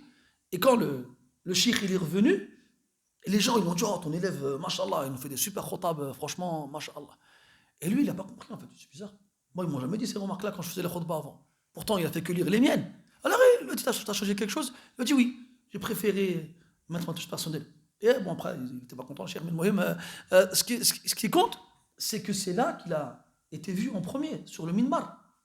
On a vu que Ibn Khuzayma, il a dirigé la prière de Tarawih. Et ça, il faut le faire, mes frères. Et le problème, aujourd'hui, c'est qu'on a les deux extrêmes. On a des étudiants qui sont absents des mosquées, et on a des ignorants qui prennent la place dans les mosquées. Il y en a qui se servent du minbar et du mihrab pour acquérir une notoriété. Il a une belle voix, il récite bien le Coran, il se filme pendant qu'il fait la prière. Et il filme les prêches. Donc je suis un imam. En gros, j'ai une légitimité. Et à partir de là, il va commencer donc à rentrer dans un terrain qu'il ne maîtrise pas. Les résultats, après, il dit plus d'erreurs qu'il ne dit de choses correctes, comme on peut le voir aujourd'hui sur la scène médiatique. طيب on passe au 9e معقد. قال حفظه الله تعالى: المعقد التاسع الصبر في العلم تحملا وأداء، إذ كل جليل من الأمور لا يدرك إلا بالصبر، وأعظم شيء تتحمل به النفس طلب المعالي تصبيرها عليه، ولهذا كان الصبر والمصابرة مأمورا بهما لتحصيل أصل الإيمان تارة ولتحصيل كماله تارة أخرى. قال تعالى: يا أيها الذين آمنوا اصبروا وصابروا. وقال تعالى: واصبر نفسك مع الذين يدعون ربهم بالغداة والعشي يريدون وجهه. قال يحيى بن أبي كثير في تفسير هذه الآية: هي مجالس الفقه، ولن يحصل أحد العلم إلا بالصبر. قال يحيى بن أبي كثير أيضا: لا يستطاع العلم براحة الجسم، فبالصبر يخرج من معرة الجهل، أو يخرج من معرة الجهل، وبه تدرك لذة العلم. وصبر العلم نوعان: أحدهما صبر في تحمله وأخذه، فالحفظ يحتاج إلى صبر، والفهم يحتاج إلى صبر، وحضور مجالس العلم يحتاج إلى صبر، ورعاية حق الشيخ تحتاج إلى صبر. والنوع الثاني صبر في أدائه وبثه وتبليغه إلى أهله، فالجلوس للمتعلمين يحتاج إلى صبر، وإفهامهم يحتاج إلى صبر، واحتمال زلاتهم يحتاج إلى صبر. وفوق هذين النوعين من صبر العلم الصبر على الصبر فيهما والثبات عليهما، لكل إلى شأو العلا وثبات، ولكن عزيز في الرجال ثبات. Après qu'on ait vu que la science se demande progressivement, petit à petit, et que ça va prendre du temps, voire même toute ta vie. Ah, t'as vu, ça arrive dans les deux, hein. Je ne suis pas fait exprès, hein, je vous jure. Hein. Et eh bien, tu dois t'armer de patience. Quelque chose qui va durer longtemps, quelque chose qui va prendre beaucoup de temps, va finir peut-être par t'avoir à l'usure et te pousser dans la lassitude. Tu dois donc faire preuve de patience, et même si c'est une traduction que j'aime pas moi, patience avec sabr, je lui préfère endurance. Je préfère supporter. Parce que dans sabr, il y a vraiment cette notion de supporter, d'endurer. C'est quelque chose qu'on se force à faire. Alors que la patience, en français, tire son sens de l'attente. On attend. Vous avez remarqué comment on appelle les malades dans les hôpitaux impatients? Parce qu'il attend. Il attend la guérison, il attend le médecin s'occupe de lui, il attend le traitement. Il attend. Patiente, ça veut dire attendre. Alors que sabara, à la base, c'est habsun nafs. C'est le sens de sabara. C'est ton nafs, à l'intérieur, il gesticule dans tous les sens et il demande qu'à exploser. Toi, tu le bloques, tu le retiens. Comme quelqu'un qui est en train de, je sais pas, faire une crise d'épilepsie et toi, tu vas le serrer contre toi pour l'empêcher de trop bouger. C'est ça le sabr, le habs. D'ailleurs, en arabe, quand on parle d'exécuter quelqu'un, on dit qutila sabran. L'exécution. Qutila sabran. Comment ça, sabran? On l'a tué parce qu'il a à force d'attendre? Non, on l'a attaché et il a été exécuté. On l'a bloqué, on l'a empêché de partir. C'est dans ce sens-là. Et cette endurance doit être exercée lorsque l'on prend la science, at-tahammul, on la porte, et lorsqu'on la donne dans l'ada, cette endurance, le fait de supporter, doit être exercée à ces deux étapes-là. Idhan, surtout celui qui veut atteindre les plus hauts degrés, celui qui est ambitieux, celui qui veut aller loin, et c'est une caractéristique que l'étudiant se doit d'avoir. Bakr Abu Zayd, dans son livre Hilyatu Talib al-Ilm, dans les premières phrases du livre, dans les caractéristiques que l'étudiant doit remplir, doit avoir at-tamouh, an yakuna tamouhan, il soit ambitieux. Ne dis pas, vas-y, je vais faire des cours, et je vais apprendre quelques petits trucs et c'est tout. Non, il faut que tu aies des objectifs nobles et élevés. Il faut que tu sois ambitieux. Dis-toi, je vais être un savant. Ne dis pas, je ne vais pas l'être, c'est pas possible. Non, ils y sont arrivés, je vais y arriver. Si Allah me le permet, je vais me donner les moyens pour y arriver. Je ne dis pas, je vais prendre un cours par ici, un cours par là, je vais apprendre un petit peu, ce qui me suffit et ça suffit. Non, sois ambitieux. Comme il disait, celui qui a comme objectif les plus hauts degrés, la stratosphère, alors il veille pendant la nuit. Les gens ils dorment, lui il est réveillé. Travaille. Al-Bukhari, rahimahullah ta'ala, il a écrit son livre At-Tarikh, comme il dit lui-même, les nuits de pleine lune, dans la mosquée du prophète, alayhi salatu wassalam, à côté de sa tombe. Il a écrit ce livre-là, là-bas. Et il y a beaucoup de ulama, subhanallah, qui ont écrit des livres, des ouvrages extraordinaires à la mosquée du prophète, notamment à proximité de sa tombe. Ils écrivaient. Ibn Kathir, rahmatullah alayhi aussi, il a écrit son livre Jami' al-Masanid wal-Usul. Tu connaissais ce livre-là d'Ibn Kathir? Al-Muhim, c'est son plus long livre en plus. Hein. Je ne sais pas combien de volumes il fait, il en fait une trentaine ou une quarantaine, je crois. Il a écrit lui aussi là-bas. Il y a des ulama qui écrivaient la nuit à la lumière de la bougie jusqu'à devenir aveugles. Ils ont perdu la vue. Il y en a d'autres qui sont devenus aveugles à force de pleurer la nuit quand ils priaient, comme At-Tirmidhi, rahmatullah alayh. Ala kulli hal, il y a beaucoup d'histoires comme ça, on aura l'occasion d'en reparler, Inch'Allah. Mais ce que je veux dire, c'est que tu peux pas, ces gens-là, ils ne sont pas devenus ce qu'ils sont devenus. Ils n'ont pas atteint ces degrés en dormant et en faisant la grasse matinée. Là, mes frères, ils se privaient et se sacrifiaient. Des fois, il y a même des hommes, ils étaient mariés avec des femmes pieuses, vertueuses, mais ils étaient tellement absents que leurs femmes, elles n'ont pas supporté leur absence. Et ils ont fini par divorcer. Et parmi les contemporains, Cheikh Ben Baz, rahmatullah alayh. Cheikh Ben Baz, il a divorcé 2 fois. Justement à cause de ça. D'épouses qui ne supportaient plus qu'il était toujours dans l'ilm et dans les doros et dans la da'wa et dans le khair. Et c'est humain. Il y a des femmes qui ont besoin d'une présence, de la présence d'un homme à leur côté, mais cet homme-là, il est occupé et intéressé par autre chose. Je vous avais parlé d'une femme qui était voir sa tante. Elle était voir sa tante et elle lui dit, ah, t'as de la chance, ton mari, Cheikh Foulan, je ne sais plus c'est qui, il n'a pas d'autre épouse, il t'a que toi. Elle lui dit, Wallah, ces livres, ils sont pires pour moi que 3 co-épouses. Ces livres. Il y a des femmes qui étaient jalouses des livres de leur mari. La femme de Sibawayh, elle les a brûlés. Il a divorcé. Al-Muhim, c'est dur. Tu dois, toi, supporter beaucoup de choses et ceux qui sont autour de toi, ils doivent supporter beaucoup de choses. Les salafs, quand ils voyaient les élèves venir apprendre le hadith, ils leur disaient « Bashiru ahalikum bil faqr » Allez annoncer à vos familles qui vont être pauvres. Parce que le muhaddith, il est pauvre. Il n'a pas le temps de travailler pour gagner de l'argent, il n'a pas le temps. Il est occupé. Il écoute le hadith, il voyage, il l'écrit, il l'apprend, il le transmet. Il n'a pas le temps de travailler. Il n'a pas le temps de faire de l'argent. Il n'a pas le temps. Et avant, les salafs, ils trouvaient des gens, enfin ils trouvaient des fois, ils ne les cherchaient même pas, hein, qui les finançaient. C'est-à-dire qu'il y avait des pieux aisés, riches, ils voyaient les savants toute la journée, toujours en train d'étudier et d'enseigner, ils leur donnaient des subsistances, ils leur donnaient des salaires, justement pour ne pas qu'ils perdent leur temps à aller travailler, et alors ils vont devoir délaisser la science. Ala kulli hal, on a besoin d'endurance, mes frères. C'est facile pour celui à qui Allah l'a rendu facile. Comme le prophète il a dit à Mu'adh radiyallahu anhu, لقد سألت عن عظيم وإنه ليسير على من يسر الله عليه.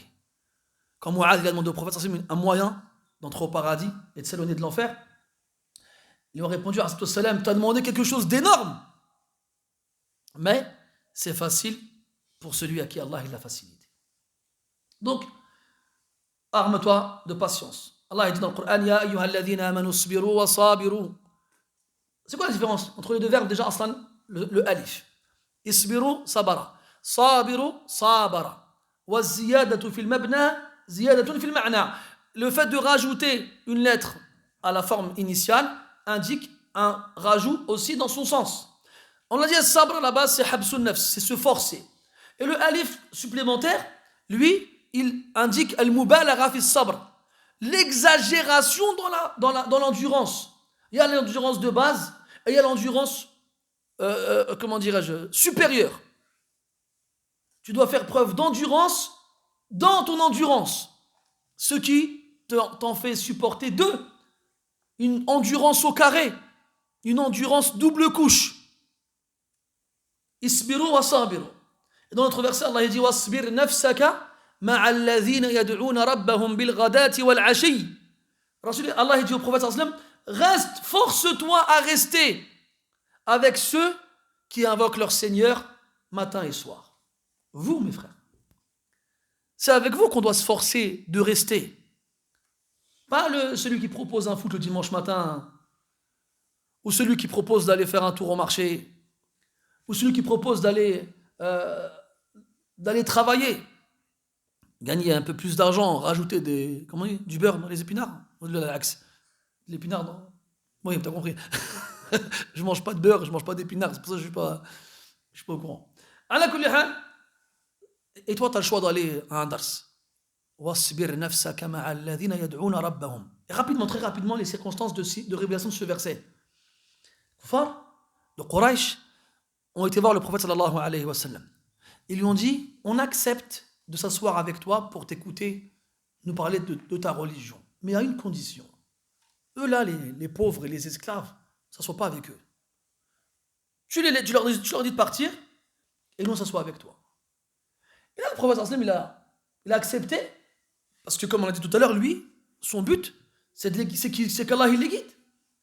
Et eux, les autres qui l'accompagnaient régulièrement, c'était juste temporaire qu'ils allaient être éloignés. Et pourtant, Allah, il lui a reproché ça. Dans l'An'am. Ne les rejette pas, ne les repousse pas. Et donc ici, force-toi à rester avec eux. Khubayb radiyallahu anhu, il disait après que Allah il est reproché au prophète d'avoir accepté, alayhi salatu wassalam, il a dit quand il s'asseyait avec nous, c'était le dernier qui partait. Il ne partait pas le premier. Il attendait que tout le monde parte, c'est seulement après qu'il se levait, alayhi salatu wassalam. Comment il a pris le reproche de son Seigneur à la lettre, sallallahu alayhi wa sallam. Donc il faut se forcer. Et si on se force, c'est parce que c'est dur, c'est difficile. Quand c'est pas difficile, il n'y a pas besoin de se forcer. Quand tu es devant un film et l'intrigue, elle t'intéresse, les acteurs, ils te plaisent, les effets spéciaux, ils t'ébahissent, ça peut durer 5 heures, tu ne bouges pas.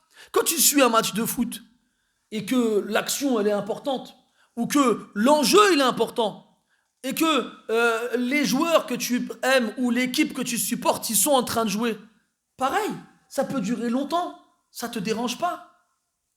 Quand tu es en train de passer un examen important, et que tu te rends compte que le temps presse, et que tu n'as pas fini, tu as peur que la limite arrive, la limite de temps arrive et que tu n'aies pas pu conclure. Alors tu aimerais bien que ça dure plus longtemps. Mais là, quand c'est l'ilm, tu es comme ça, t'as mal au genou, alors tu changes de position, ou là tu te mets comme si, c'est normal, hein, moi je vous dis ça, je fais le malin, je suis sur ma chaise, là j'aurais fait moi la coupole à votre place, moi. Pour ceux qui connaissent les coupoles. Tu connais la coupole? J'aurais bougé. Le fait est que, justement, c'est difficile de rester concentré. Parce que c'est lourd. Et Shaitan, bien sûr, il est là en train de tourner autour de nous. Et Yahya ibn Abi Kathir, il avait un tafsir du verset qu'on vient de lire. Il dit que c'est les assises du fiqh. Ici, Allah il fait référence aux assises du fiqh. Et les salafs, bien sûr, ils connaissent les circonstances de la révélation. Mais il part du principe où la règle qu'on a vue hier, la morale repose sur le caractère général et pas sur la cause particulière de la révélation. C'est-à-dire que si ici Allah il s'adresse au prophète pour cette circonstance-là, eh bien, le verset garde un caractère général pour tous les musulmans jusqu'à la fin des temps. Donc si Rasoul il devait rester avec les sahaba, radiyallahu anhu, même s'ils étaient pauvres ou esclaves, eh bien, nous, on doit se forcer à rester avec ceux qui invoquent Allah matin et soir. Et ceux qui rentrent le plus dans cette description, c'est les savants. Et ceux qui demandent la science. Parce que quand toi, tu es là, dans une assise de science, tu es en train d'évoquer Allah subhanahu wa ta'ala. Parce que le but, c'est de te rapprocher de lui, subhanahu wa ta'ala. Et Ibn Kathir, Yahya, toujours Ibn Abi Kathir, rahmatullah alayhi, disait cette parole connue et répandue, que l'imam Muslim rapporte dans la Muqaddima du Sahih, dans la traduction de son recueil authentique. La yustata'u al-ilm bi rahati al-jism. Cette science, on ne peut pas l'obtenir avec le confort du corps, avec le repos du corps. Masha'Allah, tu es là, allongé, un paquet de chips à droite, la télécommande à gauche, avec un coussin bien épais et une couette bien chaude. Et tu es là, qala fulan, qala allan. Là, assieds-toi par terre. Et mal. Et les jambes ankylosées, c'est-à-dire des fourmis, pour ceux qui ne connaissent pas ce terme technique, et des fourmis dans les jambes. Et mal au dos. Réveille-toi tôt. Prive-toi du sommeil. Mange moins. Prive-toi des sorties et des distractions. C'est comme ça que la science, tu vas la voir. Abdurrahman ibn Qasim al-Misri, un des élèves de Imam Malik, il est resté avec lui plus de 15 ans, il dormait devant sa porte. C'était le dernier à le quitter quand il rentrait chez lui, il l'accompagnait jusqu'à chez lui. Et quand Imam Malik il rentrait chez lui, il se couchait au pas de sa porte pour être le premier à le voir le lendemain à la sortie de chez lui. Un matin, Ibn Qasim il ne s'est pas réveillé. Il est parti. Et dans la matinée, il sent quelqu'un lui mettre des coups de pied. Il ouvre les yeux comme ça et il voit une des esclaves de l'imam Malik, une fille. Elle dit lève-toi, ton chir il est parti il y a longtemps. Et le mec il l'a vu, il a enjambé, il est parti. et le soleil il était levé. C'était déjà la matinée. Alors Ibn Qasim il se lève comme ça, dit t'imagines tu dors par terre.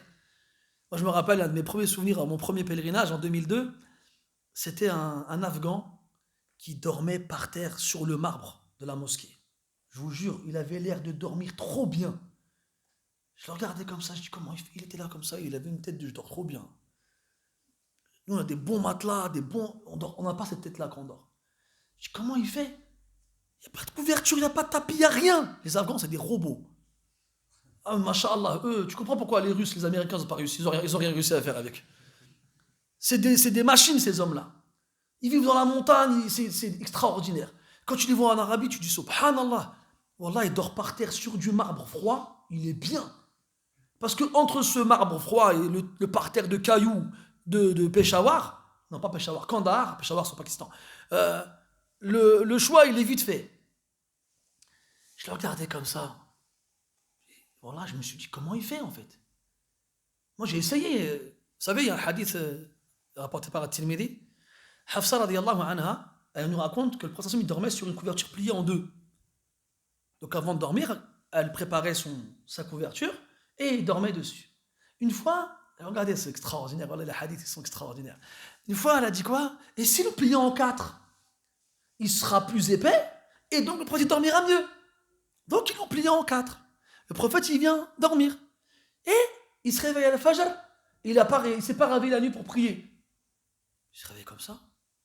Il dit à Hafsa, vous avez fait quelque chose dans mon lit? Elle lui dit oui. On l'a plié pour qu'il soit plus. Ne le faites plus. À cause de ça, j'ai pas pu me réveiller cette nuit. Moi, quand j'ai lu ce hadith, je me sentais coupable. Je sais quoi, comment on fait? Nous, on dort sur des matelas, on est bien. Après, tu m'étonnes, on n'arrive pas à se réveiller pour Qiyam al-Layl. Tu me dis, oh, laisse tomber, c'est trop dur. On est tous comme ça, mes frères. Chaque fois qu'on entame le sujet de Qiyam al-Layl, on sent la gêne chez les gens. Une fois, il y a un frère, il est venu me voir, c'était il y a longtemps, il m'a dit, tu fais nous une khutbah sur Qiyam al-Layl? Je dis, je peux pas. Je dis, pourquoi? Je dis, parce que je le fais pas. Mais c'est parce que Qiyam al-Layl, on l'a pas compris, en fait. Vous verrez que quand vous le comprendrez, tout le monde le fera sans aucun problème.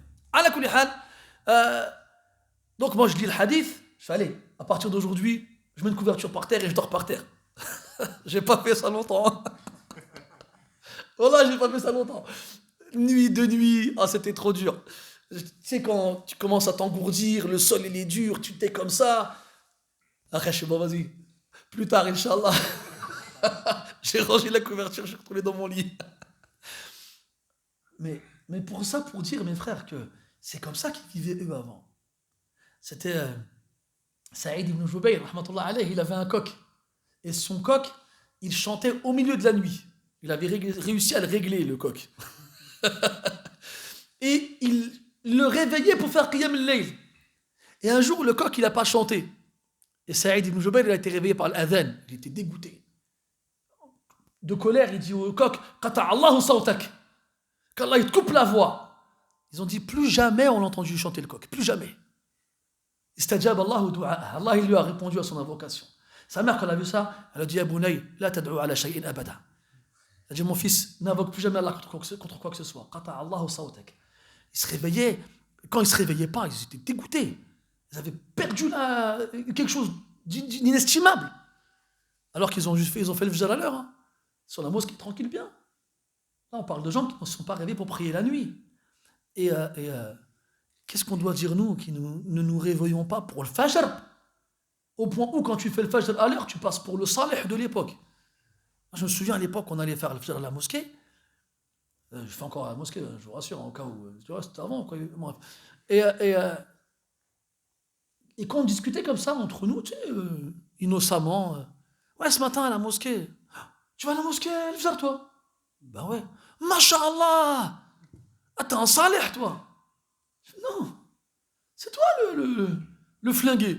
C'est pas moi le salih. Il est là le problème. Il est là le problème, mes frères. ما بال رجل نام حتى أصبح قال ذاك رجل بال الشيطان في أذنيه. Ils ont dit au prophète, qu'est-ce que tu dis d'un homme qui a dormi jusqu'au matin, sans se réveiller? Ni Qiyam al-Layl, ni la prière de la nuit, ni la prière de l'Fajr. Il a dit ça, c'est un homme dans les oreilles duquel le diable il a uriné. C'est un homme dans les oreilles duquel le diable il a uriné. Et si tu remarques bien, en fonction de l'urineur, ton dégoût vis-à-vis de l'urine est différent. Exemple, tu as un bébé. Tu es là, tu joues avec lui, c'est mignon. Hop, il te fait pipi dessus. Bon, tu dis quoi? Bon, c'est pas grave, c'est un bébé, mais allez. Pendant que tu te bats ton mouton à l'Eid, t'as vu le mouton, toujours avant de partir, il te laisse un petit cadeau, souvenir.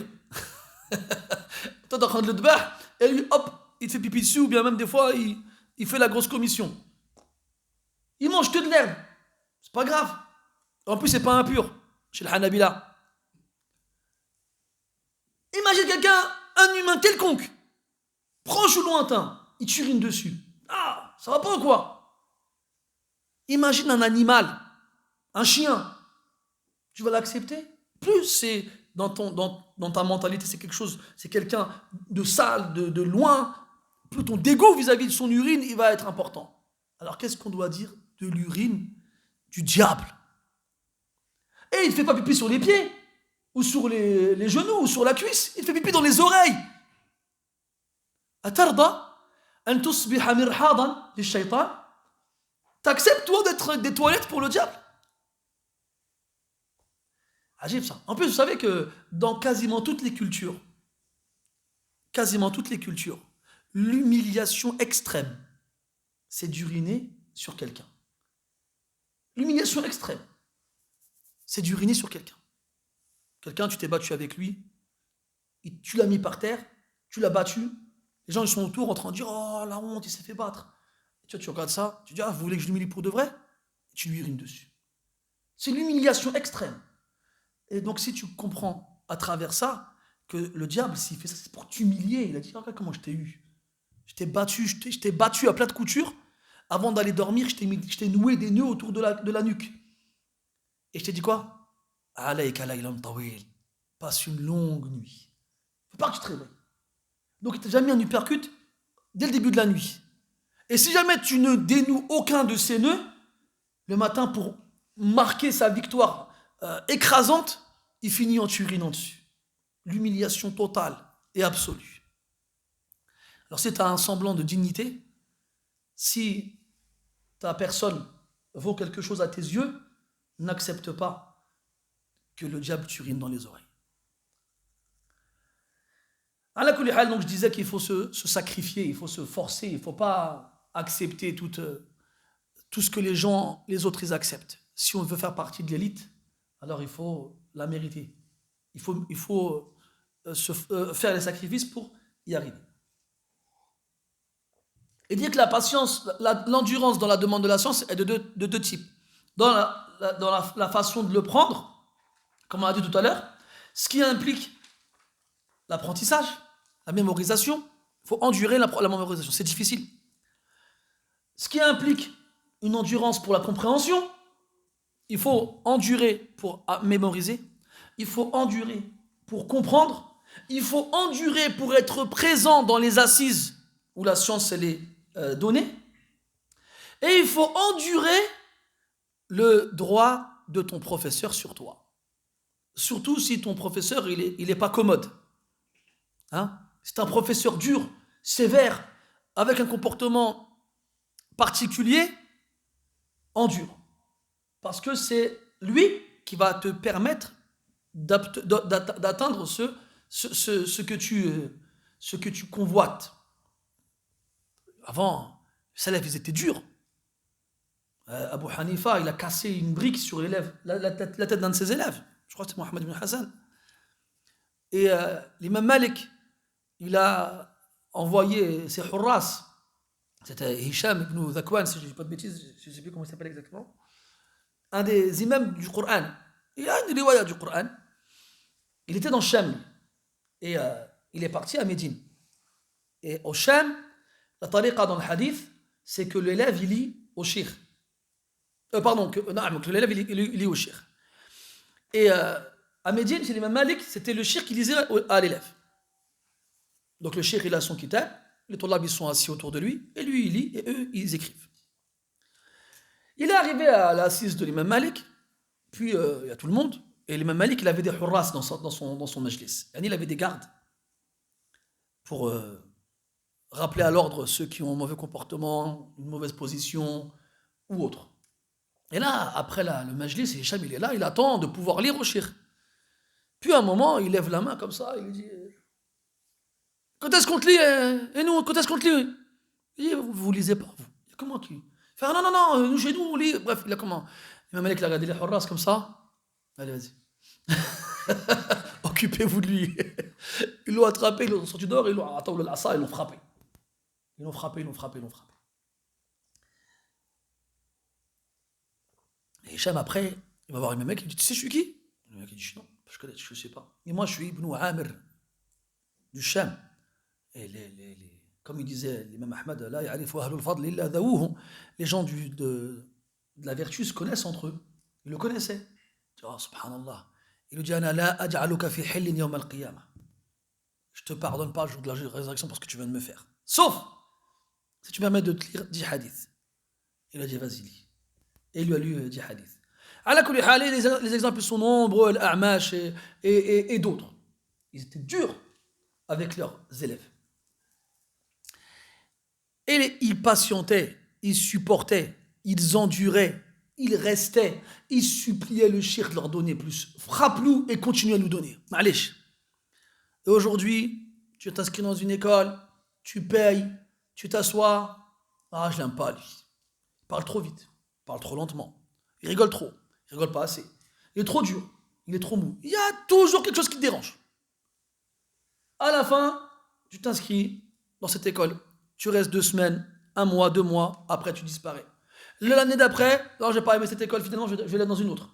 Et c'est comme ça qu'il passe d'école en école, année après année, et aucune évolution dans l'apprentissage. Supporte ton professeur. Même s'il y a des choses à dire sur lui, personne n'est parfait. Supporte-le si tu sais qu'il peut t'apporter quelque chose. Deuxième type d'endurance, c'est lorsqu'on va transmettre la science. La transmission, sa diffusion, le fait de s'asseoir avec les étudiants, ça demande de l'endurance. Quand on voit de leur part un comportement qui n'est pas correct, ou bien leur expliquer une chose qu'ils n'arrivent pas à comprendre. Al-Rabi' ibn Sulaiman, rahmatullah alayhi, l'élève de l'imam Shafi'i, il était en train de l'écouter, lui expliquer le mas'ala, et Al-Rabi' ne comprenait rien. Al-Shafi'i lui a répété 1 fois, 2 fois, 10 fois, 20 fois, jusqu'à 40 fois. Même dans certaines versions de l'histoire, 70 fois. Puis Al-Rabi' il ne comprenait toujours pas. Puis il a eu honte de son shir. Et il a commencé à s'éloigner. Et Shafi'i, il a dit, oh, qu'est-ce que tu fais là? Il dit, voilà, j'ai honte, tu me répètes, et je comprends pas. Et je me sens mal vis-à-vis de toi. Il dit, wallah, reste. Wallah, je continuerai à te répéter jusqu'à ce que tu finisses par comprendre. Et après, il lui dit, wallahi, law qadirtu an ut'imaka al-ilma, la at'amtuka iyyah. Il dit, wallah, si je pouvais te la donner à manger, la sauce, je l'aurais donné à manger. Reste, matrafch. Je vais finir par y arriver. Et à la fin, Rabi' ibn Sulaiman, c'était un de ses plus grands élèves. Et donc, il faut, quand on est professeur, il faut patienter. Il y a un frère qui est venu me voir il y a quelques temps de ça. Il m'a parlé d'un de ses professeurs. Il m'a dit, un professeur, là c'est quelqu'un ici qui est très très dur avec ses élèves. Il n'accepte pas qu'il lui pose de questions. Il n'accepte pas qu'il n'ait pas fait leur devoir. Il est très dur. Et il les punit dans un but de les humilier, pas dans un but de les éduquer. Parce qu'il y a punition dans un contexte d'éducation, éducatif, et il y a punition dans un contexte d'humiliation. Et il est interdit d'humilier son frère. Tu n'humilies pas ton frère. Tu dois, toi, t'humilier devant lui. Abdullah ibn Omar, radiyallahu anhu, quand il est parti faire le hajj, il y a des gens qui voulaient l'accompagner pour le voyage. Il a accepté qu'à une condition, que ce soit lui qui les serve. Tu viens avec moi à une condition. Il dit ce que tu veux. C'est moi qui m'occupe du voyage. Tu fais rien, toi. C'est moi qui plante la tente. C'est moi qui fais à manger. C'est moi qui lave les vêtements. Toi, tu ne fais rien. Non, moi, je veux venir avec toi pour profiter de toi. D'accord. Mais c'est moi qui m'occupe de toi. Tu veux? Marhaban bik. Tu veux pas? C'est le halk. C'était Abdullah ibn Omar. Et Abdullah ibn Mubarak, il fait la même chose aussi. C'était des gens qu'on suivait pour leur science et leur vertu et leur mérite et tout ça. Mais eux, ils refusaient d'humilier, que les gens s'humilient. Abdullah ibn Mas'ud, radiyallahu anhu, avant de sortir de chez lui, il avait un groupe d'élèves qui attendaient sa sortie pour le suivre. Et un jour, il sort comme ça et il les voit lui courir après. Après, il leur a dit, la tatba'uni, ne me suivez pas. Fa'innaha madhallatun للتابع وغرور للمتبوع أو كما قال رضي الله عنه. Il dit arrêtez de me suivre. C'est une humiliation pour celui qui suit et une tromperie pour celui qui est suivi. Toi tu es là, je vois les gens te suivre, tu dis ah t'as vu, je suis quelqu'un. Là. Et donc, ça c'est pour ça que le professeur il doit apprendre comment enseigner. Et le meilleur moyen c'est de regarder comment les salafs faisaient. Parce que quand on t'arrive dans une classe et tu demandes à un élève de réciter le hadith et il est là, il dit j'ai pas appris. Toi, allez, sors d'ici. Et après, on est au 21e siècle. Regardez, on est combien? Si on se vire parce qu'on n'a pas appris et je vais rester avec le téléphone de Leïdin, je ne dis pas que vous n'allez pas apprendre, hein. J'ai totale confiance en vous. Mais la dureté, elle était à une époque avec des gens. Et aujourd'hui, elle n'est plus d'actualité. Encore plus si c'est pour humilier ton frère, parce que même si c'est ton élève, ça reste toujours ton frère. طيب نكتفي بهذا القدر ونواصل في الدرس المقبل إن شاء الله تعالى. Est-ce que vous avez des questions, mes chers frères? Je ne sais pas si j'ai activé les questions dans le groupe ou pas.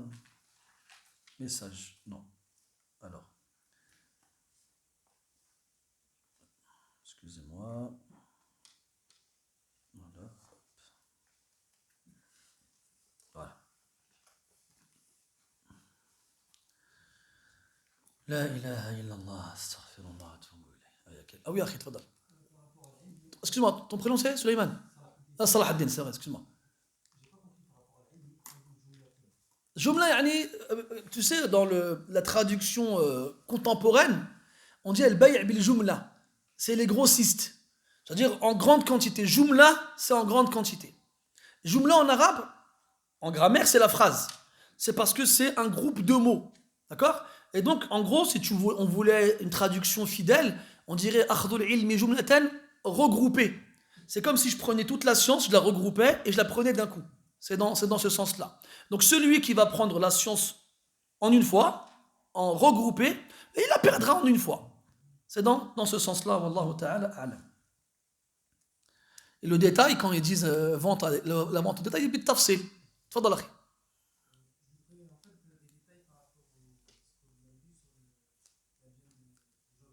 Ah, on en parlera en temps voulu, Inch'Allah ta'ala, parce que c'est une longue mas'ala. C'est une longue mas'ala, et pour que les gens la comprennent bien, il faut bien la développer.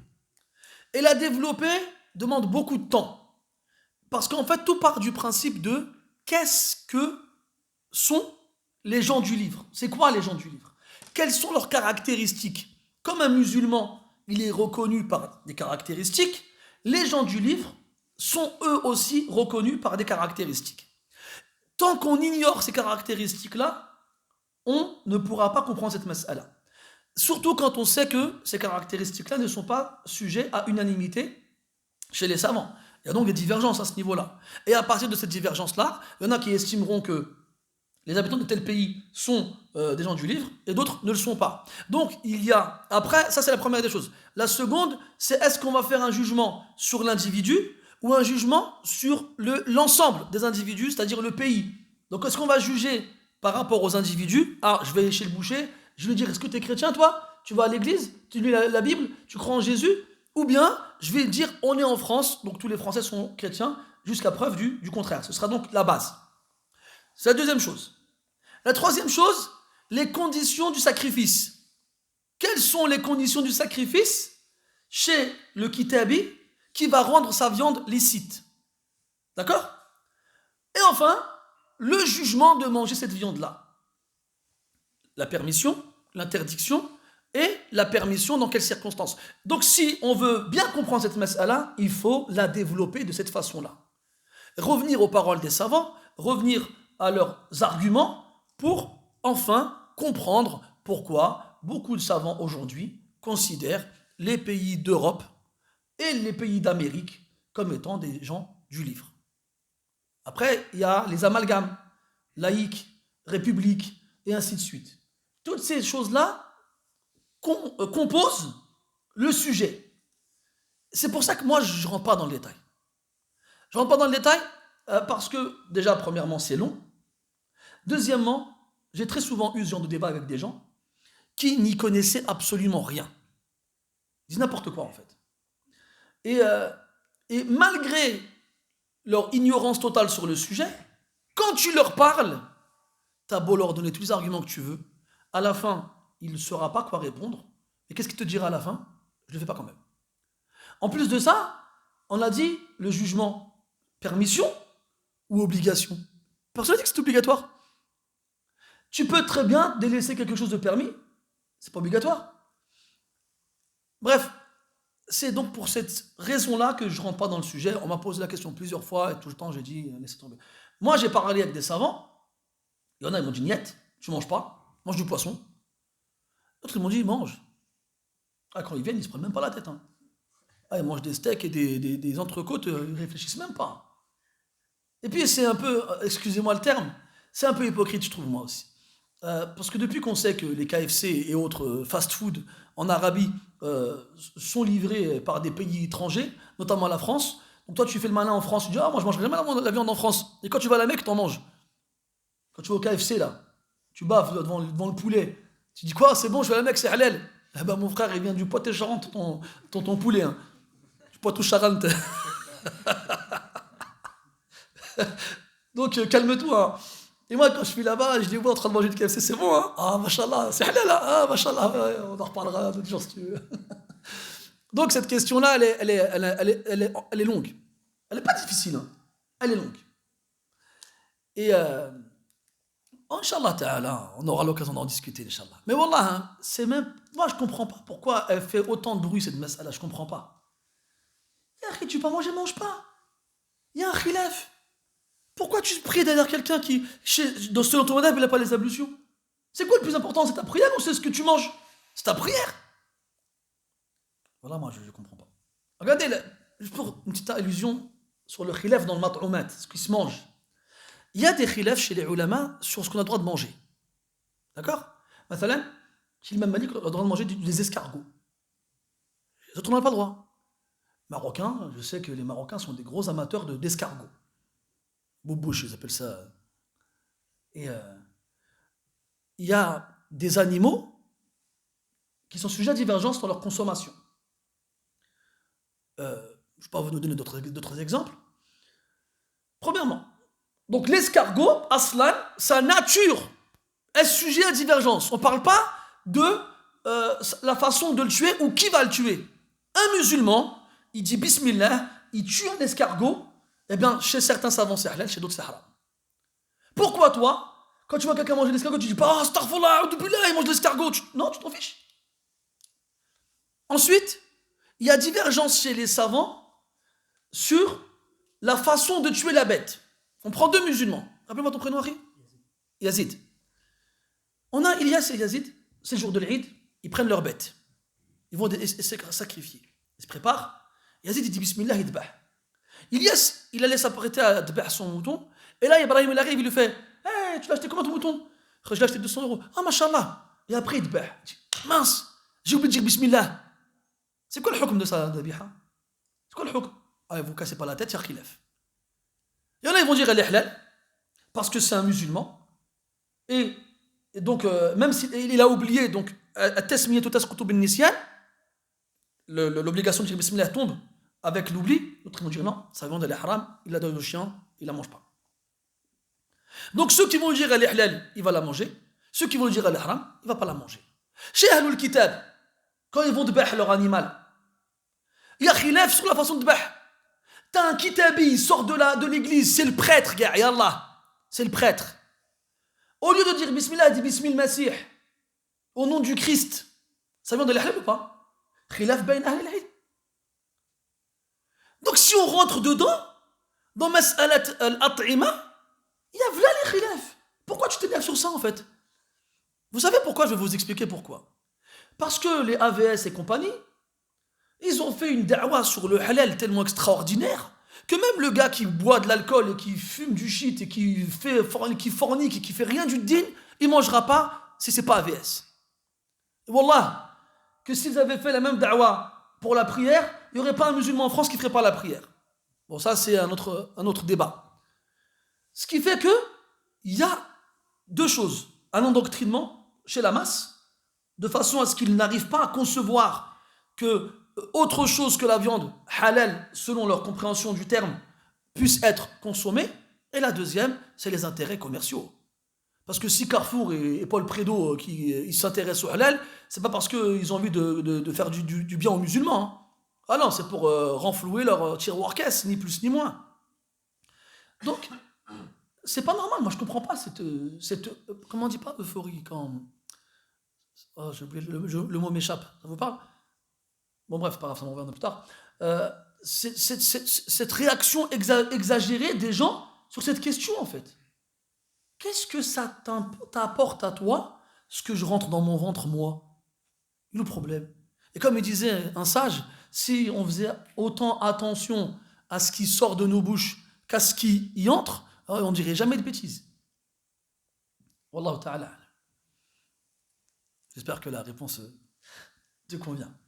Alors, est-ce que suivre la sunna d'un autre prophète comme Daoud alayhi salam pour la prière de la nuit ou le jeûne est une innovation? Car le meilleur de nos prophètes ne priait pas comme Daoud alayhi salam, mais il a dit que était la meilleure manière de faire. Ah, engouement. Merci Ali Barakallah, c'est le mot que je cherchais effectivement, l'engouement. Alors, regardez la question de Ali.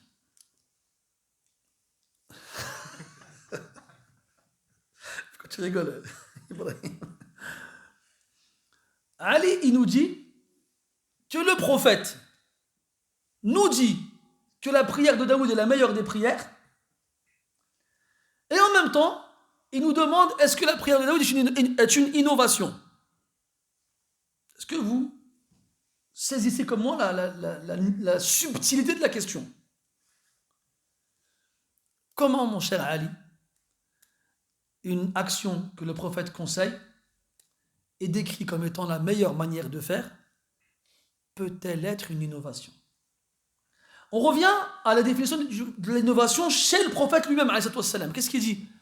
Man ahdatha fi amrina ma laysa minhu, ou bien man amila amalan laysa alayhi amruna. Une action sur laquelle il n'y a pas notre ordre, notre permission. Quand le prophète il incite à faire cette prière-là, est-ce qu'il y a son ordre dessus, sa permission dessus? Na'am.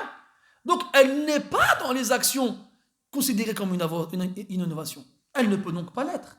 Après, la meilleure des guidées, celle du prophète, salam. Et le prophète, sallallahu alayhi wa sallam, il a plusieurs façons de faire la prière de la nuit.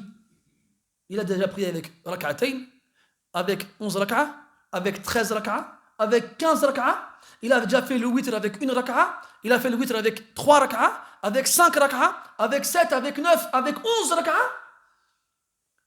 Il a fait de plein de façons différentes.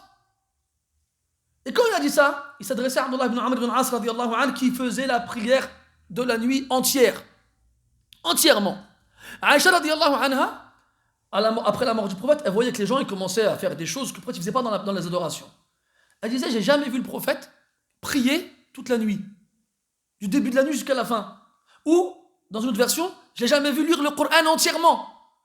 Ils commençaient à voir des gens lire le Coran entièrement dans la prière, comme Uthman, ou bien Abu Hanifa, ou bien Abu Thawr. Il lisait le Coran dans toute la prière, entièrement. Alors, disait, c'est pas ça. Mais en fait, celui qui trouve une force dans cette adoration, eh bien, le prophète va lui conseiller le qiyam de Daoud, dans la continuité de prier une partie, dormir une partie et prier une partie. Dans la continuité, c'est la même chose que dans le jeûne en fait. C'est-à-dire que Abdullah ibn Amr, il jeûnait tous les jours. Pourquoi tu as dit non? Jeûne 3 jours par mois, je peux faire plus. Jeûne le lundi et jeudi, je peux faire plus. Jeûne un jour sur 2, c'est le jeûne de Daoud et tu ne peux pas faire plus. Et pareil pour la prière de la nuit. Donc il faut revenir dans les circonstances. Barakallahu fik. Et pour ta gouverne, mon cher Ali, à l'avenir, pose des questions en rapport avec le DAS. Pour revenir sur l'introduction d'aujourd'hui concernant l'animosité envers les mécréants, les maudire, etc. Peut-on souhaiter leur guider afin qu'ils soient sur l'islam, mais également demander à Allah qu'il les châtie à leur combat contre l'islam? Donc on leur demande de leur guider, bien sûr. Après, il y a un adab dans le dua. Il y a un comportement, une bienséance à adopter dans les invocations. La première des choses, l'ennemi de l'islam. Premièrement, est-ce qu'il peut être guidé quand même par Allah subhanahu wa ta'ala? Oui. La deuxième chose, c'est que s'il n'est pas guidé par Allah et qu'il meurt, est-ce qu'il va échapper à la punition? Non. Allah il a menacé et Allah ta'ala il va le punir. C'est une obligation. Donc, dernièrement, à quoi ça sert en fait? Donc il y a plus de faïda, d'intérêt à demander à ce qu'Allah le guide qu'à demander à ce qu'Allah le détruise, ou le punisse, ou l'anéantisse, ou je ne sais quoi d'autre encore. Donc dans la base, c'est permis.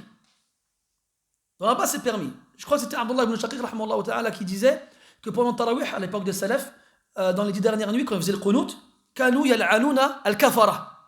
Ils maudissaient les mécréants. Mais il faut remettre ça dans leur contexte aussi. Les époques de guerre, où les musulmans ils sont sur les champs de bataille, il y a des musulmans qui sont tués, c'est une circonstance particulière. Ce moustique là depuis tout à l'heure il m'énerve. Je vais l'attraper comme ça. Et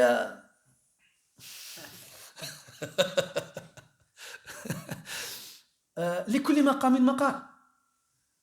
Mais dans tous les cas, toi tu es là, comme il disait, je ne sais plus qui, envers les chiites ou envers les khawarij. لا للإسلام نصر ولا للكفر خذل. C'est-à-dire c'est des gens, nous, ni on secourt l'islam, ni on est une épine dans la gorge des autres, des mécréants. Toi tu es là, tu fais des doigts pour qu'Allah les maudisse. Mais qu'est-ce que tu as fait toi en fait? Qu'est-ce que tu as fait? Quand le prophète il est arrivé à ce stade-là, il a passé des années à leur courir après, leur dire قولوا لا إله إلا الله تفلحوا. Toi, t'as fait quoi, toi, pour qu'ils disent la ilaha illallah? Qu'est-ce que t'as fait? Quand tu les vois, toi, en train de tuer les musulmans, qu'est-ce que t'as fait pour arrêter ça? Ou au pire, ou au minimum plutôt, venir en secours à ces musulmans qui sont attaqués par ces mécréants? Qu'est-ce que t'as fait, en fait? Tout ce que tu trouves faire, Allahumma la'an, Allahumma qtul, c'est tout ce que tu sais faire, en fait. C'est facile, ça. Alors, si tu me dis, oui, mais Akhi, c'est le minimum qu'on puisse faire, oui, quand on a essayé autre chose et qu'on n'a pas pu faire autre chose. Mais ça, c'est facile en vrai. Ça, tu fais des du'a, Allahumma ahdi al-muslimin ou bien ahdi les autres, mais tu fais rien chez toi, tu fais rien. Hada hajz. Hada hajz, wallah. Ala kulli hal, on n'a pas dit que c'était haram de le faire. Il faut remettre les choses dans leur contexte. On n'a pas dit que c'était interdit de le faire. Lakin, c'est khilaf al-awla. C'est pas la chose à faire. Et surtout, il faut prendre en compte les circonstances. Prenez en compte les circonstances, mes frères. Ne vous faites pas avoir par vos sentiments. À l'époque mécoise, où les musulmans subissaient la torture de Quraysh, qu'est-ce qu'il a fait le prophète? Il a demandé à Allah de guider Abu Jahl. Abu Jahl, le pire d'entre eux. Il a dit Allahumma izza al-islam bi ahadi al-umarayn. Parce que le prénom de Abu Jahl, c'est Amr ibn Hisham. Il a dit ya Allah, renforce l'islam par un des deux Omar, Abu Jahl et Omar ibn al-Khattab. Dans une version du hadith, il a dit Allahumma a'izza l'islam bi ahabbi ar-rajulayn ilayk. Allahumma renforce l'islam avec celui de ces deux hommes que tu aimes le plus, Abu Jahl ou Omar. À un moment, Abu Jahl, il a tué Soumaïa, il a tué Yasser. À un moment où il ne laissait pas les musulmans tranquilles. Et Rasul demande à Allah de le guider. C'est ça la sunna, mon frère. Après, oui, Rasul il a fait dua contre les kuffars. Et Allah, il a rappelé à l'ordre. Il faut comprendre ces choses-là. Ne me dis pas le hadith, oui, Rasul il a fait, ou bien la parole de Abdullah ibn Shaqiq avec les salafs dans Tarawih. Pareil, il faut les remettre dans leur contexte. Toi, tu es en France, entouré de Français, qui pour la plupart ne sont pas musulmans. Je demande à Allah de les maudire. C'est des gens, tu as été à l'école avec eux. C'est tes voisins, ils travaillent avec toi. Ils sont foncièrement pas méchants. Tu les rencontres dans la rue, ils ne te dérangent pas. Ils ne vont pas t'embêter. Ils vont être polis, ils vont être gentils. Ils vont te faire des sourires. Ils vont te demander des nouvelles. Ce pas des gens qui te veulent du mal. La moindre des choses en termes de bienséance, ce ne serait pas de leur souhaiter la guider, de demander à Allah de les guider. Après celui-là et un autre sur le champ de bataille avec une mitraillette en train de tirer sur les musulmans, ce n'est pas les mêmes. Donc il ne faut pas faire des généralités. Et pour finir, n'oubliez pas mes frères que dans ces gens-là, il y a les parents de nos frères, il y a les frères et sœurs de nos frères. Il y a des gens que nos frères et sœurs, ils aiment et qui sont tristes parce qu'ils ne sont pas guidés. Est-ce que nous, on a déjà pensé à aller voir... on a un ami, c'est un converti. C'est pas un musulman. Est-ce qu'on lui a déjà proposé d'aller chez lui, de parler avec ses parents? Parce que moi, j'ai pas de doute que nos frères musulmans convertis, ils parlent avec leurs parents et leur famille de l'islam. Mais comme vous le savez, nul n'est prophète en son pays. Et il ne t'écoute pas à ta famille. Ramène quelqu'un avec toi. Présente-le tes parents. Discutez de l'islam. Tu sais pas, Wallah, Allah il peut lui faire dire une phrase, une seule, qui va avoir un impact sur un de tes proches. Peut-être ce sera la cause de sa guidée. Wallah, tu sais pas. Je vais vous raconter une histoire qui m'est arrivée. Un ami à moi, il est converti. Il me parle de sa mère. Sa mère, elle est âgée. Et voilà, il me s'inquiète. Elle est vieille. Elle va sûrement bientôt mourir. J'ai peur pour elle. C'est elle meurt mécréante, tout ça. Moi, je lui ai dit, est-ce que tu lui as déjà fait dire la ilaha illallah? Il me dit, non. Mais ça sert à quoi? Je lui ai dit, écoute, commence juste avec ça. Assieds-toi avec elle. Tu dis, maman, répète après moi. Et la maman, elle ne fait juste pas, répète. Je lui dis, abracadabra, elle va dire abracadabra. Répète après moi, la ilaha illallah. Après, tu ne sais pas ce que cette parole, elle fait dans le cœur, tu ne sais pas. Il m'a dit d'accord. Le lendemain, il m'appelle et il m'a dit, je lui ai dit, elle a répété. Je dis, alhamdulillah. Première chose. Je attends un peu et dis-lui, tu sais, ça veut dire quoi ce que je t'ai fait répéter la dernière fois? Non, ça veut dire ça. C'est tout. N'en rajoute pas plus. Et il l'a fait. Ça, c'était il y a 2 ans, si je ne dis pas de bêtises. Il y a quelques temps de ça, il m'envoie je me suis fait piquer. C'était bien un moustique. Il y a quelques temps de ça, il m'appelle ou bien il m'envoie une note vocale sur WhatsApp. Alors, je précise, j'écoute pas les notes vocales sur WhatsApp. Hein. Arrêtez de m'envoyer vos vies, je n'en veux pas de vos vies. Bref. Ah ouais, c'est extraordinaire. Des fois, je reçois des messages, c'est des numéros, je ne les connais même pas. Je ne les ai même pas dans mon répertoire. Note vocale 3 minutes 47. Moi, je rigole, je fais attends que je l'ai écouté. C'est bon. Bref, il m'envoie une note vocale. Il me dit, Akhi, je t'annonce une bonne nouvelle. Et ma mère, elle m'a demandé de lui apprendre à faire la prière. Elle lui a demandé de lui apprendre à faire la prière. Je dis, subhanallah. Akhi, tu sais pas. Ne te dis pas, c'est rien. T'imagines maintenant cette femme a fait la prière? Elle est vieille, je ne sais pas quel âge elle doit avoir, parce que le frère, il a à peu près mon âge, la quarantaine. Elle doit facile avoir 60-70 ans. Ya akhi, ya Allah, même elle fait la prière une fois dans sa vie. Supposons. Elle meurt. Dans sa sahifa, il y aura la ilaha illallah, il y aura une prière. C'est mieux que rien. Et tu ne sais pas ce qu'Allah Ta'ala il fera le jour de la résurrection. Ma tadri, tu ne sais pas. Pourquoi tu t'empêches de faire ces choses-là? Donc, ne fermez pas les portes. Ouvrez-les. Le prophète sallallahu alayhi wa sallam, il y a des gens, Allah il a fait des clés qui ouvrent les portes du bien et qui ferment les portes du mal. Et il a fait des gens, des clés qui ferment les portes du bien et qui ouvrent les portes du mal. Touba liman ja'alahu mafatih al-khayr maghaliq al-shar. Wa waylun liman ja'alahu mafatih al-shar maghaliq al-khayr. Bonheur à ceux qu'Allah Ta'ala a fait d'eux des clés qui ouvrent les portes du bien et qui ferment les portes du mal. Et malheur à ceux de qui Allah a fait des clés qui ouvrent les portes du mal et qui ouvrent les portes du mal et qui ferment les portes du bien. Wallahu a'lam. Sallallahu ala nabiyyina Muhammadin wa ala alihi wa ashabihi ajma'in. Walhamdulillahi rabbil alamin wa barakallahu fikum.